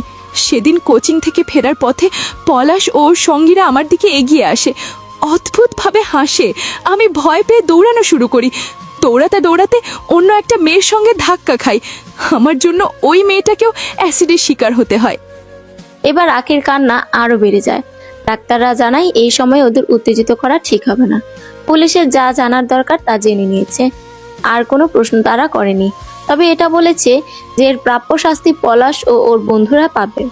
হাসপাতালের বাইরে সাংবাদিকদের দলবল। একদিনে একই সময়ে 2 মেয়ে অ্যাসিডের শিকার। এই খবর যেন মুহূর্তেই ছড়িয়ে পড়েছে সব জায়গায়। ডাক্তাররা তাদের হাসপাতালের ভেতর অ্যালাউ করেনি। তারা উন্মুখ হয়ে অপেক্ষা করছে অনু এবং আখির সঙ্গে কথা বলার জন্য। এর মধ্যে যতটুকু জানা হয়েছে ততটুকুই টিভি পত্রিকায় প্রচার করা হয়েছে। তাদের আগের ছবি এবং এসিডে ঝলসে যাওয়া ছবি দেখে সকলের মনেই আক্ষেপ। এত সুন্দর চেহারা! আজকাল সত্যি এটাও মনে হয় যে সুন্দর হওয়া পাপ, অন্যায়। অনু সুস্থ হওয়ার পরও কারোর সঙ্গেই কথা বলতে চায়নি, এমনকি দেখাও করেনি। অনল ভেতরে যায়নি একবারও। আমেনা বেগম যাওয়ার পর হাত ধরে কান্না করে অনু। আকাশ পাতাল কেঁপে উঠবে সেই কান্নার সুরে। আজ অনু এবং আখিকে আদালতে যেতে হবে সাক্ষী দেওয়ার জন্য। দুজনকে রেডি করা হয়, কিন্তু আয়না দেখতে দেওয়া হয় না কাউকেই। এমনকি ফোনও তাদের থেকে দূরে রাখে। এই ঝলসে যাওয়া মুখ দেখলে বেঁচে থাকার ইচ্ছে এখানেই মরে যাবে। গালে গলায় হাত বুলিয়ে আটকে ওঠে অনু। বুঝতে পারে নিজের করুণ পরিস্থিতি। ঘরের এক কোনায় হাঁটু মুড়ে বসে আছে অনু। কিছুক্ষণ আগেই আদালত থেকে এসেছে। আসামিদের ফাঁসির রায় দেওয়া হয়েছে। এখনো পর্যন্ত অনু নিজেকে দেখেনি, আখির মুখ দেখতে পায়নি। ওনা দিয়ে বড় ঘুমটা দেওয়া ছিল, তবে হাতটা দেখতে পেরেছিল। ডান হাতের ওপর ভাগ একদম ঝলসে পড়ে গেছে। কি ভয়ঙ্কর সে দৃশ্য! হাতের যদি এই অবস্থা হয়ে থাকে, তাহলে মুখের অবস্থা কিরকম হয়েছে? বাড়ির সামনে আসার পর এলাকার মানুষদের করা বিকৃত মুখভঙ্গি বারবার চোখের সামনে ভেসে উঠছে। তাদের চোখে ভয় স্পষ্ট ছিল। তারা কি অনুকে ভয় পাচ্ছে? ঘর থেকে সকল প্রকার আয়না জাতীয় সরঞ্জাম সরিয়ে ফেলা হয়েছে। সে নিজেই তার মুখ দেখার জন্য উদ্গ্রীব হয়ে রয়েছে। কেমন দেখাচ্ছে তাকে? খুব ভয়ঙ্কর, খুব। ঠোঁট ভেঙে কান্না চলে আসে। ফ্লোরে গুটি গুটি পায়ে গুলো ঘুরে বেড়াচ্ছে। তিতুস ওর কোলের কাছে এসে বসেছে। খুব গভীর মনোযোগ দিয়ে তাকালে মনে হবে তিতুসও বোধহয় কাঁদছে, তবে সে অন্যান্যদের মতো ভয় পাচ্ছে না। আমেনা বেগম প্লেটে করে খাবার নিয়ে আসেন। তিনুর হাতে পানির গ্লাস। কাঁদতে কাঁদতে ওদের চোখ মুখ ফুলে গেছে। নিজেকে কোনো রকম ভাবেই সামলে রাখতে পারছে না আমেনা বেগম। অনুর মুখের দিকে তাকালেই বুক ভেঙে কান্না চলে আসে। চোখ নামিয়ে ভাত মেখে মুখের সামনে ধরেন। তুমিও কি আমার দিকে তাকাতে ভয় পাচ্ছ মা? তিনি মেয়ের দিকে তাকিয়ে অশ্রু ত্যাগ করেন। অনুর মাথাটা বুকে চেপে ধরে বলেন, না মা, না, আমি কেন ভয় পাবো? তুই আমার মেয়ে, আমার কলিজা। তুই আগে যেমন ছিলি এখন তেমনই আছিস। আমার অনু সব সময় সুন্দর। না মা, আমি আগের মতো নেই। আমি নেই আগের মতো। মানুষ এখন ভয় পায় আমায় দেখলে। কাঁদতে কাঁদতে কথাগুলো বলে খাবারের প্লেট দূরে ছুঁড়ে মারে অনু। ফ্লোর জুড়ে ছিটিয়ে পড়ে ভাতের দানা। শব্দ শুনে ভয় পেয়ে গোলু খাটের কোনায় লুকিয়ে পড়ে, আর তিতু সুরে চলে যায় অন্যত্র। অনুকে সামলানো মুশকিল হয়ে পড়েছে। ঘরের সব কিছু এলোমেলো করতে করতে কাঁদছে। আহাজারি করে বলছে, এই বিশ্রী মুখ নিয়ে আমি কি করে বাইরে যাব? কেন হলো আমার সাথে এমন? আপু প্লিজ তুমি একটু শান্ত হও, এভাবে ভেঙে পড়ো না। দু হাতে নিজের চুল আঁকড়ে ধরে নিজেকে মানানোর চেষ্টা করে ব্যর্থ হয় অনু। বড় বড় শ্বাস নিয়ে বলে, তোমরা চলে যাও, আমি একটু একা থাকতে চাই। ওই মুহূর্তে ঘরে এসে উপস্থিত হয় অনল। ইশারায় আমেনা বেগম এবং তিনুকে ঘর থেকে চলে যেতে বলে। তারা যাওয়ার পর অনলকে দেখে আরো রেগে যায় অনু। উল্টো পাশ ঘুরে দাঁড়িয়ে বলে, আপনি এখানে কেন এসেছেন? মজা নিতে? আনন্দ হচ্ছে না আপনার? অনল নিশ্চুপ। অনু বলল, আপনি চলে যান, কারো দয়া মায়া আমার লাগবে না। দূর থেকেই পরিহাস করেন। অনল এগিয়ে এসে অনুর হাত ধরে সামনে ঘুরিয়ে দাঁড় করায়। দু হাতে মুখ ঢেকে কেঁদে ফেলে অনু। কাঁদতে কাঁদতে বলে, চলে যান প্লিজ, চলে যান আপনি। ওইভাবেই অনুকে জড়িয়ে ধরে অনল। সে কথা বলতে পারছে না, অনুকে বুঝতে দিতে চাচ্ছে না তার ক্রন্দনরত কণ্ঠস্বর। সে জানে না কিভাবে অনুকে স্বাভাবিক করবে, কিভাবে সামলাবে। শুধু জানে অনুকে তারই সামলাতে হবে। কিছুক্ষণ নীরবে কেঁদে অনলকে ধাক্কা দিয়ে দূরে সরিয়ে দিয়ে নিজেও পিছিয়ে যায় অনু। চিৎকার করে বলে, আপনি চলে যাচ্ছেন না কেন? চলে যান আপনি। বলো, পাগলামি করিস না। এটা একটা অ্যাক্সিডেন্ট ছিল, তোর তো এখানে কোনো দোষ নেই। কেন এমন করছিস? কারণ দোষ না করেও আমাকে শাস্তি পেতে হচ্ছে। মানুষ ভয় পায় আমায় দেখলে। অনল চুপচাপ দাঁড়িয়ে থাকে। আহাজারি করে কাঁদতে কাঁদতে পা ছড়িয়ে ফ্লোরে বসে পড়ে অনু। নিজের মাথার চুল নিজেরই টেনে ছিঁড়ে ফেলতে ইচ্ছে করছে। অনল ঘর থেকে বেরিয়ে আবার কয়েক সেকেন্ডের মধ্যেই ফিরে আসে। অনুর সামনে হাঁটু গেড়ে বসে একটা খরগোশের বাচ্চা অনুর কোলের উপর রাখে। অশ্রুসিক্ত নয়নে সে অনলের দিকে তাকায়। অনলের চোখের পানি চিকচিক করছে। এটাও বোঝা যাচ্ছে সে এখন কাঁদতে চাচ্ছে না। অনুর গালে আলতো করে হাত রেখে অনল বলে, তোর পিলু, ওকে আমি ঘরে লুকিয়ে রেখেছিলাম। কুকুর নেয়নি। ইচ্ছে ছিল যেদিন তোকে বিয়ে করব সেদিন ফিরিয়ে দেব। বিয়ে হওয়ার আগেই ফিরিয়ে দিলাম। তবে বিয়ে হবে আজ। আপনি কি পাগল হয়ে গেছেন? কি সব আবল তাবল বকছেন? আবল তাবল নয়, যা বলেছি ভেবেই বলেছি। আমি তোকে ভালোবাসি, তোকেই বিয়ে করব। অসম্ভব। কেন অসম্ভব অনু? তোর মুখ ঝলসে গেছে বলে কি আমার ভালোবাসায় ভাটা পড়েছে? কমে গেছে আমার ভালোবাসা? আপনার এখন আবেগের বয়স নেই। কোনো আবেগের টানে আপনি এমন সিদ্ধান্ত নিয়েছেন আমি জানি না। বাড়ি চলে যান। অনল এবার অনুর দুগালে হাত রাখে, চোখে চোখ রেখে বলে, আল্লাহর কসম, তোকে বিয়ে করার সিদ্ধান্ত আমি আবেগের বশে নেইনি। আমি তোকে ভালোবাসি। আমার পরিবারের সবাই রাজি। আজই তোর বাবার সাথে কথা হবে। অনলের বুকে মাথা রেখে ফুফিয়ে ফুফিয়ে কেঁদে অনু বলে, কেন এমন করছেন আপনি? কেন ভালোবাসেন? অনল কিছু বলল না, শুধু নীরবে অশ্রু বিসর্জন দিয়ে বাহুবন্ধনে শক্ত করে আবদ্ধ করে রাখলো অনুকে। খালেদ রহমান বাড়িতে ছিলেন না, একটু আগেই এসেছেন। চোখে মুখে চিন্তার আভাস, চোখ মুখ ফোলা। চা দেবো? দাও। চা বানানোই ছিল, গরম করে কাপে ঢেলে সেন্টার টেবিলের উপর রাখে। পাশের সোফায় বসে আমেনা বেগম জিজ্ঞেস করে, কোথায় গিয়েছিলে? বাড়ি বিক্রির ব্যাপারে কথা বলতে। বাড়িটা বিক্রি করে দেবো আমি না। মেয়ের চিকিৎসা করাবো, দেশের বাইরে পাঠাবো সার্জারি করার জন্য। কেউ আমার মেয়েকে কুৎসিত বলুক, বিস্ত্রী বলুক, এটা আমি চাই না। সহ্য করতে পারবো না আমি। কথার উত্তর দিতে পারলেন না আমেনা বেগম। কান্না ছাড়া তিনি আর কিই বা করতে পারবেন? তবে রাগী মানুষটার আড়ালেও যে অফুরন্ত ভালোবাসা রয়েছে সেটা তিনি আজ বুঝতে পারলেন। খালেদ রহমানের ব্যাপারে তার একটা ভ্রান্ত ধারণা ছিল, যা আজ তাসের ঘরের মতো ভেঙে গেছে। অনলের বাবা মা এসে বিয়ের কথা বলেছেন। কিছুক্ষণ নীরব থেকে ভাবুক হয়ে খালেদ রহমান বলেছিলেন, অনলকে আমার অভ্যন্তর নয়, ওরা দুজন দুজনকে ভালোবাসে, বিয়ে করতে চাই, এতেও আমার কোনো সমস্যা নেই। কিন্তু আগে অনু পুরোপুরি ঠিক হয়ে হবে, তারপর বিয়ে। কেউ যেন আমার মেয়ের দিকে আঙ্গুল তোলে, এটা আমি বলতে পারি। অনল দয়া দেখিয়ে ওকে বিয়ে করেছে। সকলে অভিভূত হয়েছিল ওনার কথা শুনে। দরজার আড়ালে দাঁড়িয়ে বারবার ওনার চোখ মুছছিল অনু। সে তার বাবার সাথে কত খারাপ ব্যবহার করেছিল, অথচ বাবা কত ভালোবাসে। খালেদ রহমানের সিদ্ধান্তে সবাই রাজি হয়েছে। উন্নত মানের চিকিৎসার জন্য টাকার ব্যবস্থা করা হচ্ছে। জেসি এবং শুভা বেশিরভাগ সময়টা এখন অনুদের বাসাতেই থাকে। লুডো খেলে, গান শোনে, চোর পুলিশ খেলে। প্রকৃত বন্ধুরা কখনোই ভুলে যায় না। সময়ের সাথে সাথে মানিয়ে নিতে শিখেছে অনু। দুপুরবেলায় খাওয়া দাওয়া করে ঠিক করা হলো ওরা ছাদে যাবে। ছাদে বসে বসে লুডো খেলবে চারজন মিলে। জেসি আর শুভা সোফায় বসে আরাম করছে। কলিং বেল বাজে তখন। দরজা খুলে দেয় তিনি।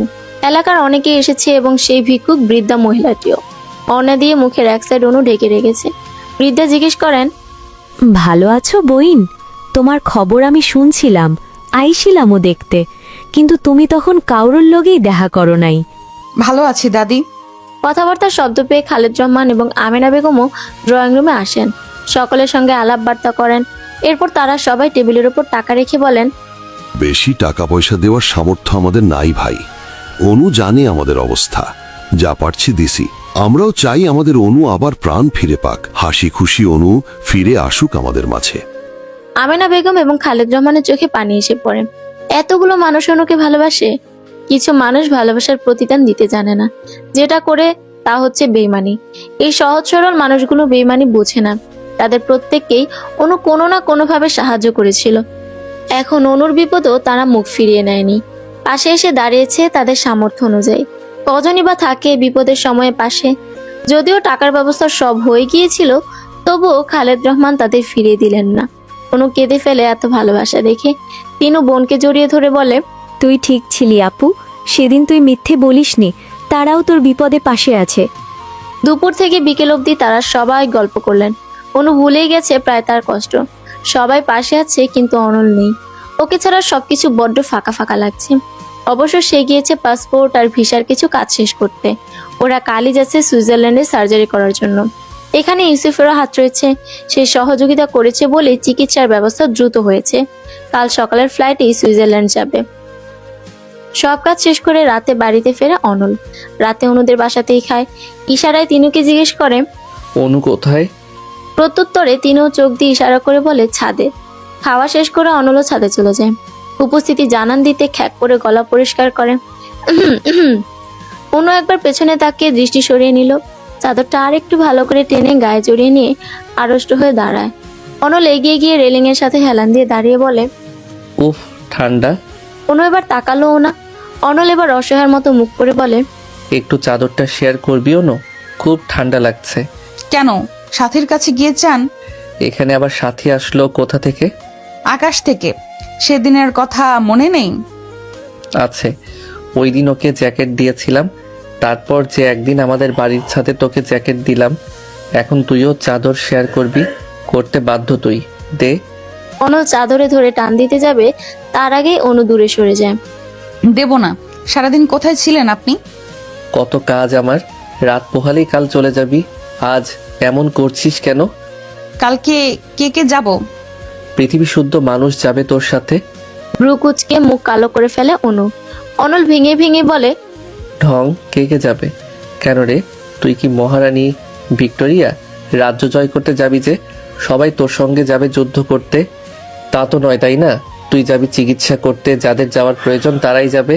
আঙ্কেল যাবে, ইউসুফ ভাইয়া যাবে, আর তুই? গন্ডার। এই তুই কি বললি? মাত্রই কি যেন বললি? কিসের ডার না কি জানি কি বলছিলি বল? সেটাই তো, কি বলছিলাম? আন্ডার। হ্যাঁ, আন্ডার বলছিলাম। কিসের আন্ডার? কিসের আন্ডার? ওই তো, ওই যে কবিতা বলছিলাম আমি। Twinkle twinkle little star, how I wonder what you are. জোরপূর্বক ঠোঁটে কৃত্রিম হাসি ফুটিয়ে বলল অনু। অনল ওর মাথায় গাঁটটা মেরে বলে, গাধি, ওইটা আন্ডার না, ওয়ান্ডার হবে। হ্যাঁ, ওই একই। অনল আর কিছু না বলে চলে যায়। এদিকে বুকের ওপর হাত রেখে জোরে শ্বাস নেয় অনু। বড় বাচ্চা বেঁচে গেছে আজ। কিছু বলেও শান্তি নেই, সব শুনে ফেলে। গন্ডার কোথাকার, বিড়বিড় করে বলল সে। আচমকা তখন অনল ফিরে এসে চাদরটা টেনে নিয়ে নেয়। গায়ে জড়িয়ে পেছন থেকে অনুকে জড়িয়ে ধরে বলে, আমার অনুর চিকিৎসা হবে আর আমি থাকবো না? কাল আমিও যাব। আমার পাগলির পাশে আমি থাকবো, একদম ঢাল হয়ে। জানিস অনু, তোর প্রতি আলাদা টান, ভালোবাসা সবসময়ই আমার কাজ করত। কিন্তু ঝগড়া করতে করতে কেন জানি ভালোবাসাটা ধরতেই পারতাম না। সত্যি বলতে তোর পাশে অন্য কোনো ছেলেকে আমি সহ্য করতে পারতাম না, তাসিনকেও না। আমার ভয় হতো তোকে হারিয়ে ফেলার। এরপর যখন তাসিনের বিষয়ে খোঁজ খবর নিয়ে জানলাম ওর ক্যারেক্টার ভালো না, তখন অনেক খুশি হয়েছিলাম। বলতো কেন? কেন? কারণ আমি জানতাম প্রমাণ করতে পারলে তুই কোনোদিন ওর সাথে রিলেশন রাখবি না, আপদ বিদায় হবে। অনু হাসে, কিছুক্ষণ নীরব থেকে বলে, আচ্ছা, যদি এরকমটা হতো, অ্যাসিড না লেগে রোড অ্যাক্সিডেন্টে মারা যেতাম, অথবা এই অবস্থার পর সুইসাইড করতাম, তখন কি করতেন? সঙ্গে সঙ্গে অনুকে নিজের দিকে ঘুরিয়ে শক্ত করে জড়িয়ে ধরে অনল। অনু মৃদুস্বরে বলে, ভর্তা হয়ে যাব তো। অনল এবার আলতো করে ধরে বলে, এমন কথা কখনো মুখেও আনিস না অনু। তোর এই অবস্থাতেই আমি বেঁচেও জিন্দা লাশ হয়েছিলাম। তোর মুখে একটু হাসি দেখার জন্য ছটফট করতাম। আর তুই, তোকে ছাড়া থাকা অসম্ভব। তোর মুখ এমন থাকলেও আমার কিছু যায় আসে না। যে কোনো পরিস্থিতিতেই তুই আমার, সবভাবেই সব সাজে আমি তোকে ভালোবাসি। মুখের অপারেশন না করলে আমারও কোনো আফসোস থাকতো না। সত্যি আমি তো বুঝেই নিয়েছি, চিনেই নিয়েছি কারা আমার পাশে আছে আর থাকবে। বন্ধু তো অনেক আছে, কিন্তু দিন শেষে শুধু জেসি আর শুভাকেই পেয়েছি। অনেকের বাবা মা নাকি এও বলেছে যে নিজের দোষে নাকি আজ আমার এই অবস্থা। তাদের ধারণা মতে আমি চঞ্চল, হয়তো কোনো ছেলের সাথে খারাপ ব্যবহার করেছি, তাই আমার এই হাল। তাদের মেয়ে আমার সাথে মিশলে যদি ওদেরও ক্ষতি হয়, কি অদ্ভুত মানুষের চিন্তা ভাবনা, তাই না? অথচ জেসি, শুভা সব বাধা উপেক্ষা করে বন্ধুত্বের হাত বাড়িয়ে রেখেছে। যেসব মানুষদের আমি সাহায্য করতাম তারা আমার বিপদে আমার পাশে আছে। আমি শুধু তাদের প্রয়োজনই ছিলাম না, বরং প্রিয়জনও ছিলাম। এটা তো স্পষ্ট। যে বাবাকে মনে মনে অপছন্দ করতাম, হঠাৎ আমায় সে ভালোবাসে না, অথচ সে সবার চেয়ে বেশি অস্থির। কারো কাছ থেকে হাত পাতেনি, জমি জমা সব বিক্রি করেছে, এমনকি নিজের শখের বাড়িটাও বিক্রি করতে দুবার ভাবেনি। আর যাকে আমি ভালোবাসি সে এখনো আমার হাত শক্ত করে ধরে রেখেছে। তার বাবা মা ভাই এসে 3 বেলা আমায় দেখে যাচ্ছে, সাহস জুগিয়ে যাচ্ছে, বারবার মনে করিয়ে দিচ্ছে তাদের বাড়ির বউ হওয়ার কথা। তারা অপেক্ষায় আছে। তাহলে এখন আপনিই বলেন, কেন আমি সামান্য অ্যাক্সিডেন্টের জন্য সবকিছু ছেড়ে দেব? সত্যি বলতে অনেকবার ভেবেছিলাম সুইসাইডের কথা, কিন্তু সবার এত সাহস, ভরসা, সাপোর্ট সেটা হতে দেয়নি। আমি বিশ্বাস করি বেঁচে থাকার জন্য এসব আমার জন্য যথেষ্ট। অনুর কপালে চুমু খেলো অনল, আর একটু সকলত করে জড়িয়ে ধরে চুলে হাত বুলিয়ে দিয়ে বলল, আমার পাগলিটা অনেক বুঝদার হয়েছে। আকাশে আজ চাঁদ দেখতে পাচ্ছিস? অনু একবার আকাশের দিকে তাকিয়ে আবার অনলের বুকে মাথা রাখে, শক্ত করে জড়িয়ে ধরে বলে, অনল বলল, আকাশে কিন্তু আজ সম্পূর্ণ চাঁদ নেই, তবু চারপাশ কত আলোকিত দেখেছিস? কুয়াশা কিন্তু চাঁদের সৌন্দর্য আড়াল করতে পারেনি, তেমনি সামান্য ঝলসে যাওয়া চামড়াও পারিনি তোর সৌন্দর্য কেড়ে নিতে। বরং তোর মনের সৌন্দর্য তোর চেহারার সৌন্দর্যকে আরো দ্বিগুণ করেছে। আর সম্পূর্ণ চাঁদ না পেলে আফসোসও থাকতো না। আমার সম্পূর্ণ চাঁদ লাগবে না রে, শুধু তুই থাকলেই হবে। তোর মুখের পোড়া অংশ কখনো তোর প্রতি আমার ভালোবাসা কমাতে পারিনি। তুই যে আমার চাঁদ, আমার ভালোবাসার এক ফালি চাঁদ। সমাপ্ত।